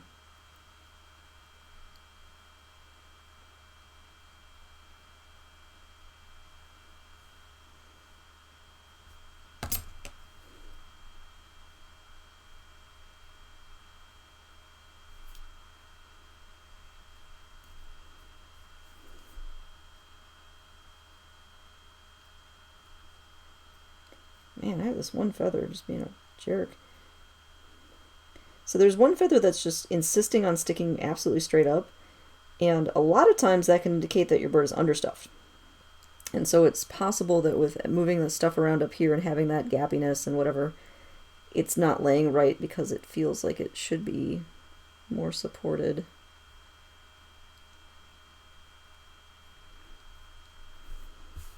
I think I got that one taken care of.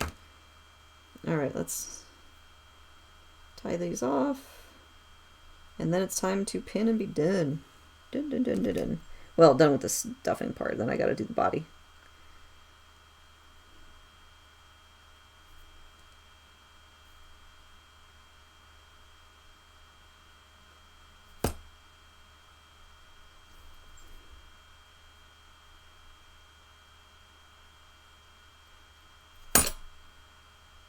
Okay.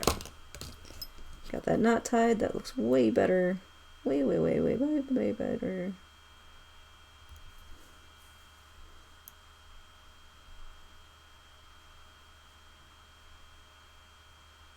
Okay. That one feather came up again.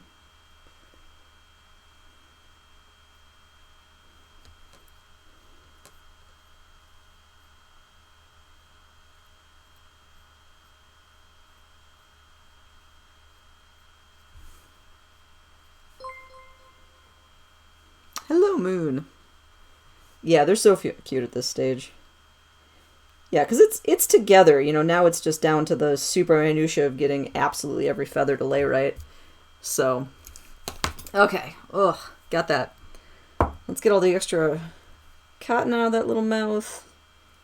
Get these feet together.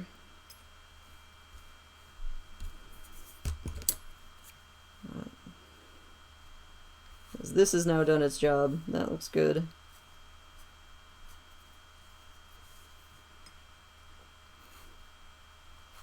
Yeah, no, this bird gave me hassle, but I'm real happy with how this is coming out. Like, given that damage, this is going to be a good little steady skin.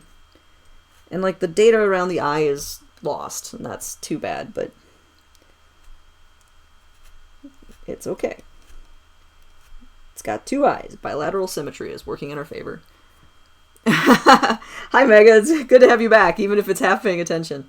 Yeah, no, right. What a difference. It's a little bird now. Oh, and actually, Mega, to catch you up, the damage to the head was just in that one eye socket. It was great. Like, that one eye was destroyed, and it was full of fly eggs, and everything else was great. Clara, you says, does Twitch let you save your stream? Like, can you record while streaming and play back the video? Yes. So for anybody who's interested in seeing my previous streams, if you go to my page, there's like a number of options. It's like about and schedule, stuff like that. At the end of that line, it'll say video. And Twitch will save your videos for 14 days. And so my stuff that I've done the last 14 days is up there. And if I want to keep it beyond then, I can make a highlight video. Those stay kind of indefinitely. Or I upload it to like YouTube or some other area. So I do have a YouTube. It's not curated at all. I just dump stuff on there. So if you just look for Glorgana on YouTube, you'll find me. But for right now, yeah, all my videos from the last 14 days are up. That's just automatic. But I am actually currently recording this so I don't lose it. Because sometimes I forget. And 14 days go away, and then I'm sad. So, yeah. Okay, that's a little bird there. So let's get that beak sewn shut. Those legs tied together. Which piece of thread is longer? I get weird about saving all of my odds and ends of thread. Anybody who knows me finds that not weird, and I understand that. So if I cut a length of thread to use for this, I try to use all of it. So far, we're on a good track here. Alright, where's his nose? Trying to see how much you guys would be able to see. So I want to sew his beak together. So I go up through the lower jaw, through this nostril. Oops, I'm missing a little bit here. No, that lower jaw isn't set right. Hold up.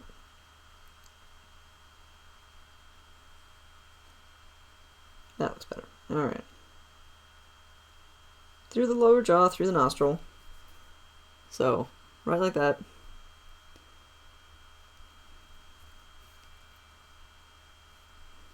And then the other side, through the nostril, through the bottom of the jaw. Pull that loose. Just like Clara taught me. Thank you, Clara. And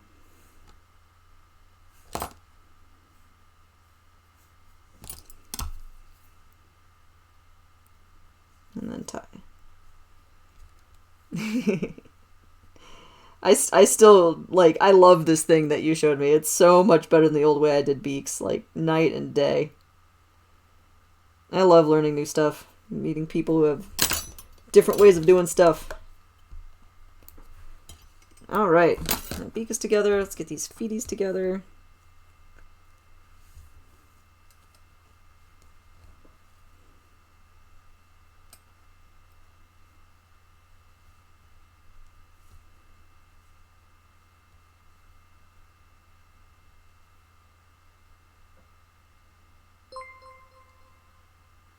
Hello, Dees. Or Deegs. Alright. So with that bird is entirely together now. So now I just have to pin him. Let me get this out of the way. I got a lot of stuff. Well, I can leave that. Yeah, let me pick up all my trash. I've got lots of little extra feathers and the cotton that had been in the bird and I took out of the bird, which I definitely don't want to like put back in my main stash of cotton. It's just a level of gross that we don't need. Okay, so I've got that in the trash-o.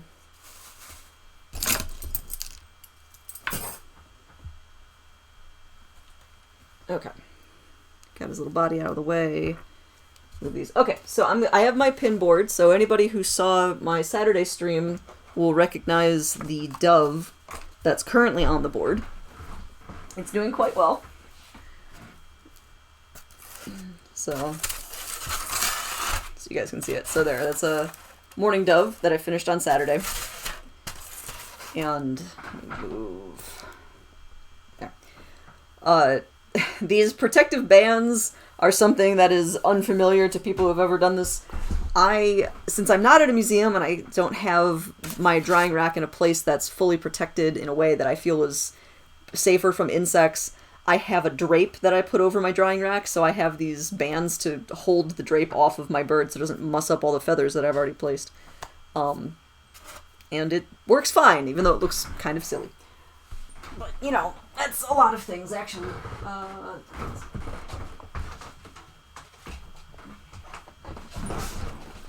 Okay. So, as you can see, kind of a nice comparison here. So you have my finished study skin, which is compact, the wings are in, it's a nice tube form. And then you have our new guy with his wings all just out and crazy, which is not what we want. So my goal here is to pin... Oh! I almost forgot a specimen tag, but I didn't forget a specimen tag. Hold on. Do I have a bit of paper? Yeah. Oh, I almost forgot this on the dove completely last week, and I had to add it kind of late.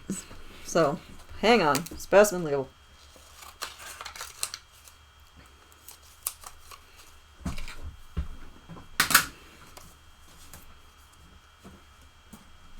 So, these are research specimens. I have to make sure that every one of them has a label so that it stays associated with its data. So, this is specimen 503? 503. And if I did another warbler that looked exactly like it, which one's which, so I don't want to mess that up. So right off the bat, to make sure I have 503 clearly labeled on here. So where'd I put my pencil? Is this my sharp pencil? That's not. That's a sharp pencil. Okay. So this guy... There's my data. Alright, so Magnolia Warbler.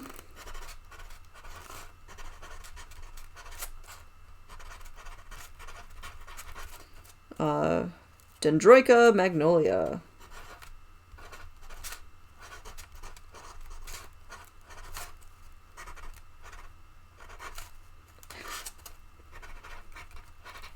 It looks like a capital M on my second scientific word here, but it's not. Okay, and then AF 503. Okay. So that's labeled. Now I need a bit of thread to attach that to the bird. Use a little gray thread.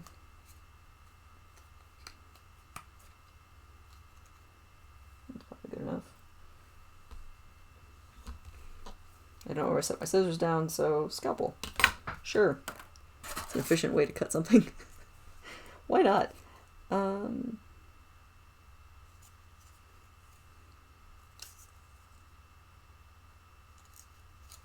The nice thing about affixing the specimen label now is I don't have to get all my feathers in the perfect spot and then move everything to get the label on. So I want to do this before I pin it. I'm always happier with the result when I do.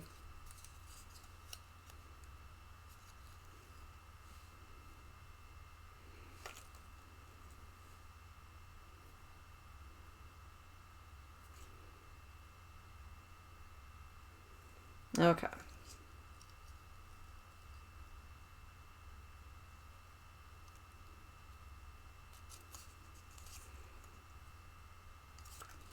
Almost, like, manufacturing the label takes a minute. There's a lot of steps to this. Because just having a pretty specimen doesn't do the job if I'm dropping it off at the museum. You know, you gotta have stuff that'll last. And my little temporary tag here is going to be thrown away. Well, actually, no, they don't throw anything away, but it'll probably be removed from the bird and replaced with a printed tag pretty quick on. But this way, you know, basic. It's a Magnolia Warbler. Common names are confusing, so it's also a Dendroica Magnolia. And there's the specimen number. And everything else that I've written down is on the main tag, but, you know, the specimen number's at the top. And then that all leads back to the original finder data, which actually I hadn't put the specimen number on this. So I can write AF-503. 503. And so now we have specimen number on here as well as all of the finder's data. So just paper trail, paper trail, paper trail. Keep your data in order. Make your collection manager happy. Because in the end, we just want to make sure that our collection manager is happy. This is important.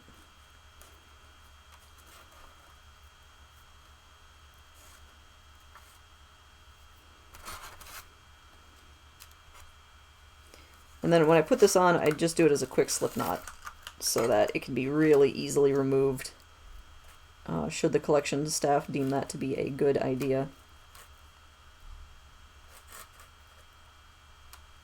Okay, so labeled bird, good. Move my data over here. Now I can start pinning him. Ugh, that was a long wait. So, oh, but he looks so good. Oh, I'm so happy. Okay, so I gotta get the feathers to lay totally smooth, and they're already good. Like, you can start to see some of the little cape. They have this kind of black patch in the back and this gray, somewhat speckled cape. It's really cute. It's a very cute bird. Yeah, so you can see that nice speckling in there. And, you know, just make sure that everything's even. Keep our bilateral symmetry as much as possible.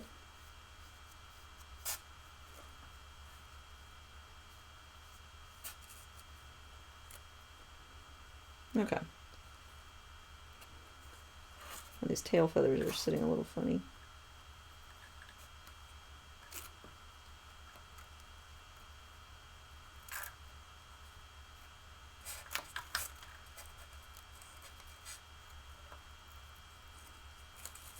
Okay, so that's pretty good.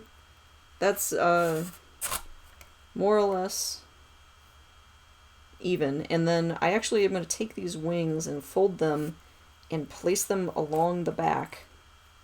So I am covering up some of that, but what this does is it'll give it a stronger form while it's in the collection. So by having these wings come together down here, it just tightens up the whole body form and will make it a stronger specimen so that over the years of use it will not fall apart, hopefully at all. Okay, so I've got that shape I'm very happy with. So now I place a couple of pins real quick. I'm almost certainly going to remove all of these that I'm placing now, but it gets me started, you know.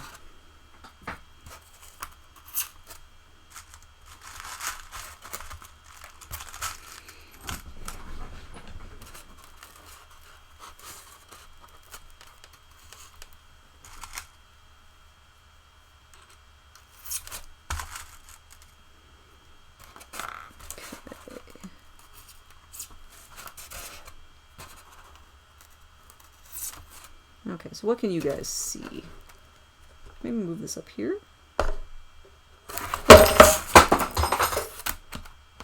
Well, now you can see the bottom of my shelf. Sorry. Yeah, some sort of overhead camera, or oh, a camera on a boom arm. Wouldn't that be a thing? Something that doesn't have to be on my physical desk. Sorry, guys. Oh, see, in all of that hassle, we went and mussed up a wing. Well, in that case, the camera's staying right there. It's fine. It's fine.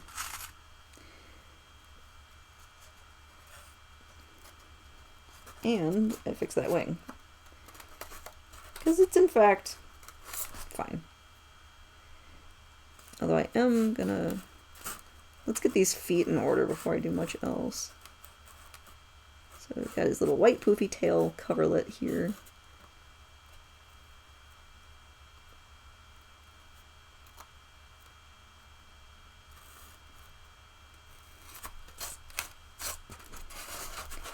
Wow, yeah, that wingtip does not want to cooperate.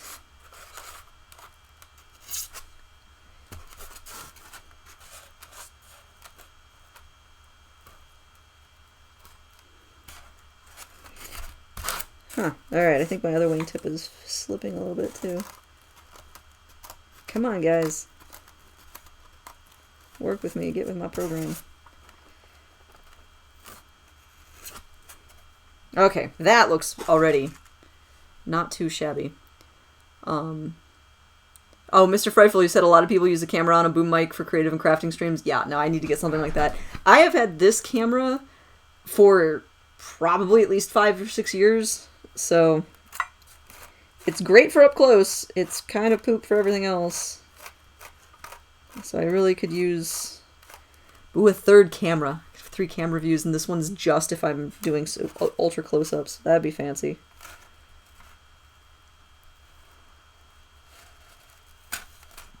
Man, those toes are really dry already. I don't think I'll screw with those too much. Okay.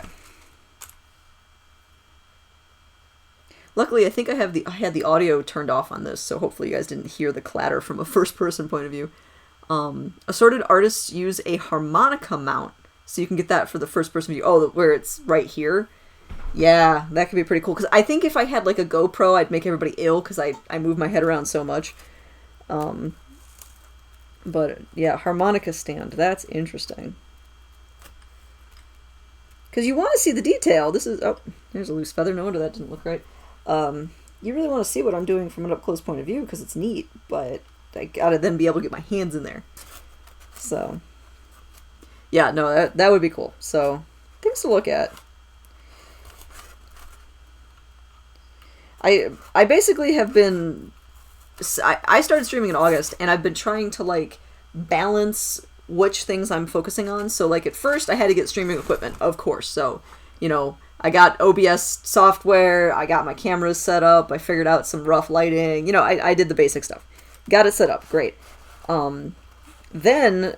Actually, no, even before then, I figured out basic taxidermy things I needed. Like, I bought a freezer. Things like that. Then I got the Twitch streaming stuff set up. Then I've gone back to getting taxidermy things set up. Because once I started, you know, there's round 1 of what you realize you need, and then round 2 is all the stuff you hadn't thought of yet or became evident when doing round 1. And so that's what I've been doing now, is trying to figure out all of the preservation materials that I need to be able to do this. But I think then I'm going to be ready to start looking at tech stuff again.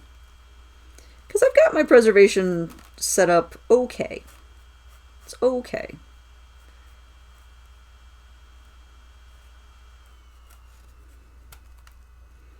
You know, trying to completely recreate the lab that I had come into as an already set up lab and then spent 4 years perfecting. I'm not going to get that in a month, you know, at home on my budget. But I've been able to grow that pretty well, actually. Oh, this little bird. This is a cute little bird. It really does help that Magnolia Warblers are adorable. I like most warblers, but I do particularly like these types. Let me flip this guy around.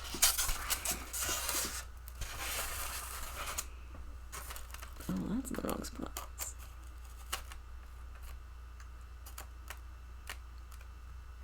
Done something strange to these wing feathers.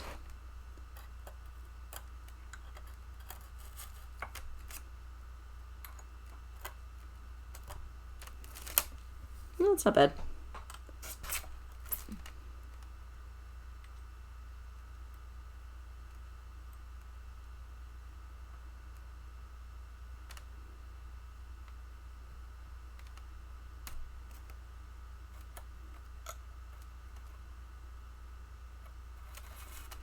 Okay. Oh, nuts. Any of my lab people who are on, you guys will understand this. I think you can see it.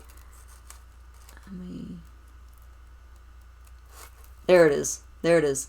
Lab people, can you see this one claw right here sticking up like a dang sickle? Ugh! You guys know what I'm talking about.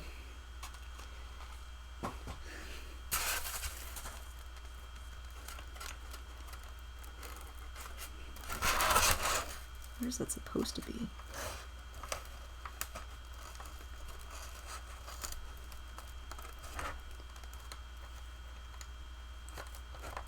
Wow, that does not want to move. It's just totally dry.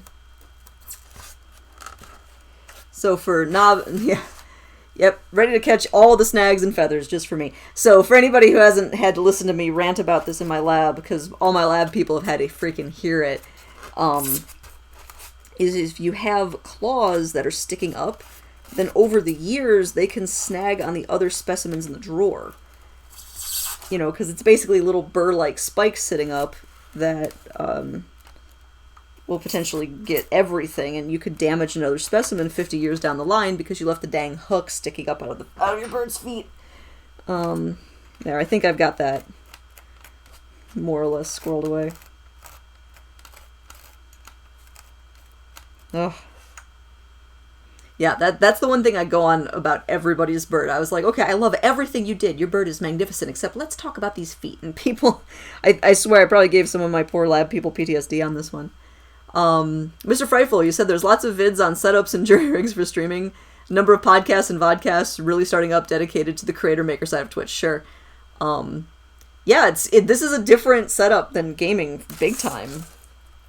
And like I saw a creative yesterday who was using a green screen, and I was like, "Oh no, you move too much. That's just gonna tick off your software." I mean, it looked kind of cool. But yeah, it's a whole different setup. Okay, I think this bird is done, so I'm gonna now pick up the camera and move it around, so it'll be a little nauseating, but I think it's worth it. So check my little bird out.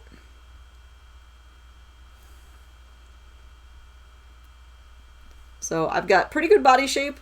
I probably could have added a little bit more stuffing up here. Its belly is a little big, but it's not bad.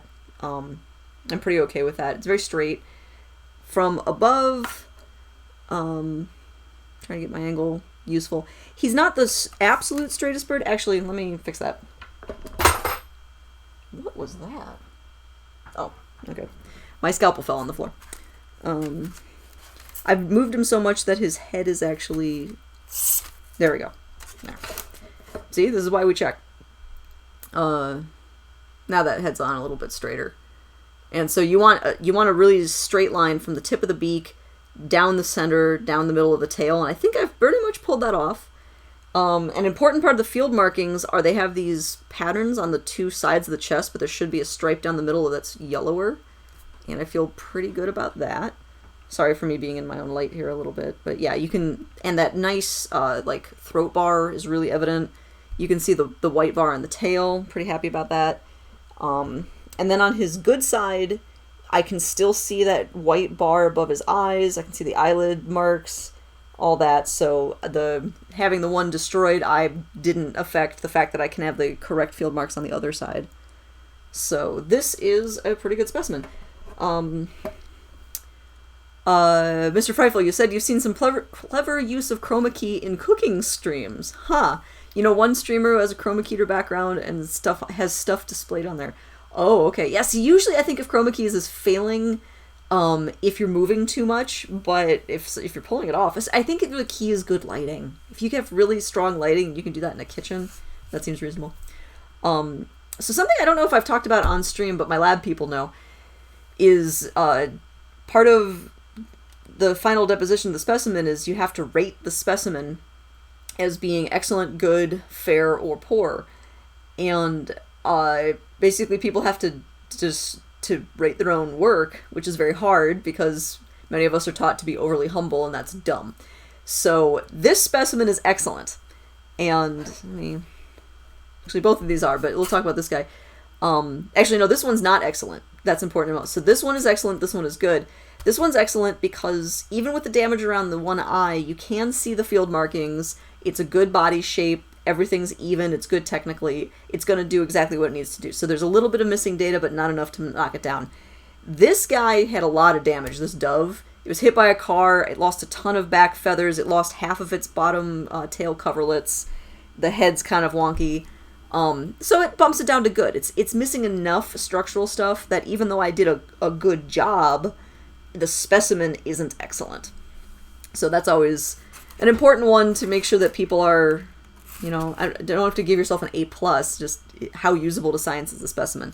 So this guy has a little bit of missing data around the eye, but otherwise, I'm pretty happy. So, okay, so he is done. Alright. So, final work to be done on this bird before we wrap it up. Clary said both are super cute, so win-win. Thank you, I appreciate it. Final stuff we gotta do. We gotta sex the bird and figure out what it last ate. So that means digging around in its guts. Messing around in its innards. So I got this. Boop.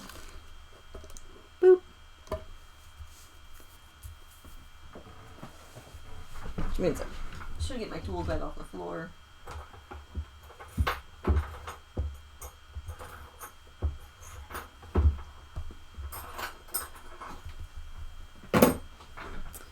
Okay, so I'm gonna need scissors, probes, tweezers,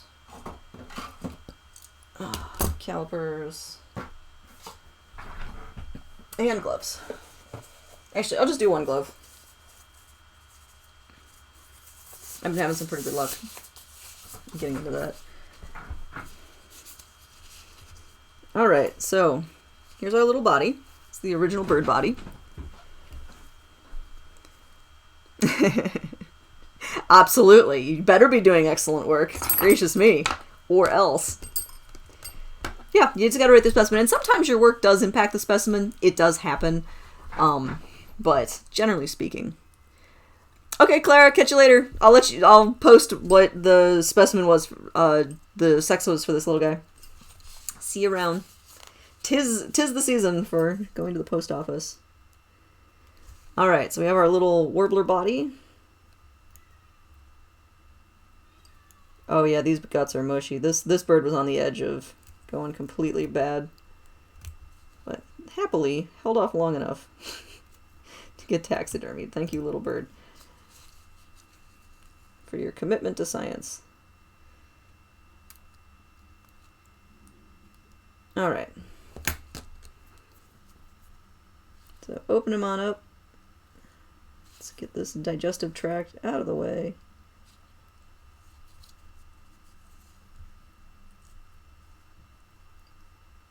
Oh, it's a boy. Boom. Giant, obvious testicles.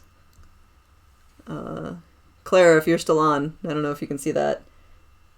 Perfect, obvious, massive testicles. Alright. I mean, all the signs pointed to this being a male, but gotta wait for that final proof. Okay, so sex, male, okay, left testy and right testy. Okay, so starting from his left, which is this one, let's get length is 4. Length 4 millimeters. Width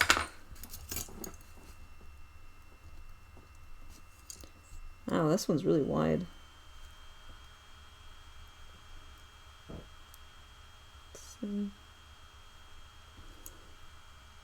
4 millimeters, yeah, it's basically round. And the right testy length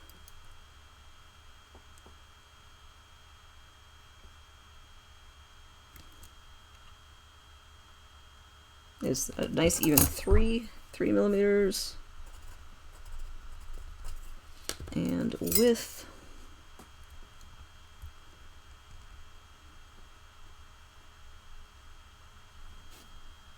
is 2. So it's not uncommon for bird testicles to be asymmetrical in size. It's a state of testicles. Usually one is a little bigger than the other. Everybody. Okay, so yeah, sex conclusively male. No question. Which is nice. Sometimes you get adrenal glands that are in the way, but adrenal glands have a texture to them. If it's a nice, smooth set of round things, you're looking at testicles, and that's what those boys are. All right. So again, let me super zoom in for everybody who is interested in looking at bird testicles, which it's cool, like, you know. But yeah, so those two round shapes, the ones that you're probably looking at, these guys right here, those are this bird's testicles. And so people ask, you know, why do you have to cut it open? This is the bottom of its back. This is like up at its waist in the back. So birds keep their gonads inside their abdomen.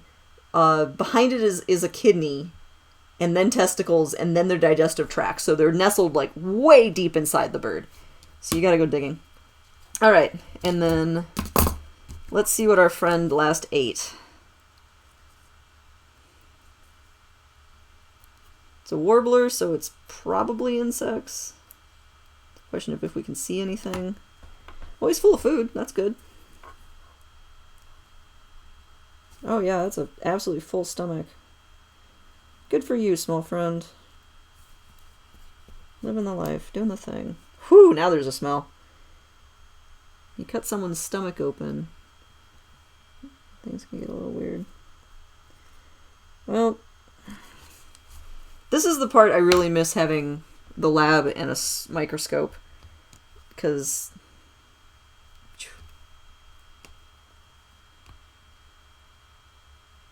what have we got in here?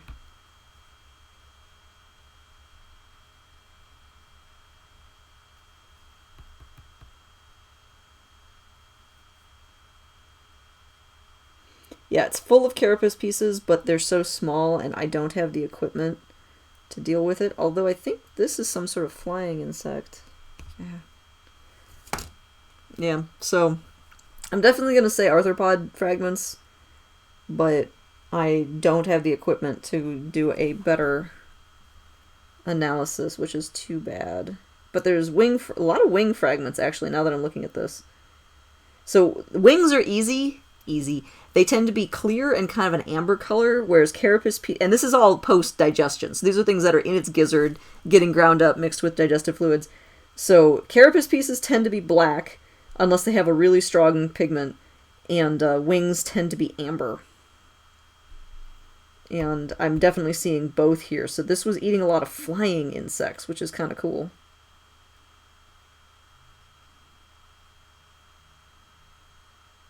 Yeah, so nothing convenient, not an entire bug floating up, which does happen sometimes. Sometimes I'm like, that's an entire ant. Cool. No such. But yeah, this guy was eating flying stuff, which might explain what it was doing behind a Noodles and Company. You know, if there was a big light that attracts insects, you know, at night, it probably is just generally full of spider webs with all sorts of stuff and damp areas and garbage and all that good back of the lot ick. So, okay, so wow, and I didn't see any abdominal fat. This guy actually was pretty lean. Gut contents, full gizzard, arthropod, fragments,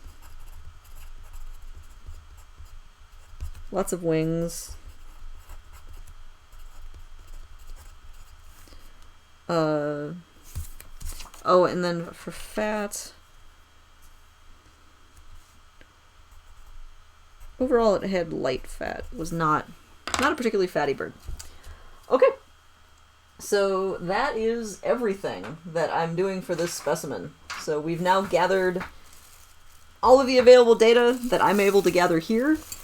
The body is now going in the trasho. There's my little trash. And now it's just a question of letting it dry for a little while and taking it to the Chicago Academy of Sciences, where it can be accessioned and put into their collection to be used by whomever over the next couple of years. or centuries, which is the cool part about doing this sort of prep. By using all these natural materials and things like that, natural and proven materials, we know that they're just going to last, and so that bird can potentially last hundreds of years, which is pretty rad. So, alright, then with that, good people, I am dropping off.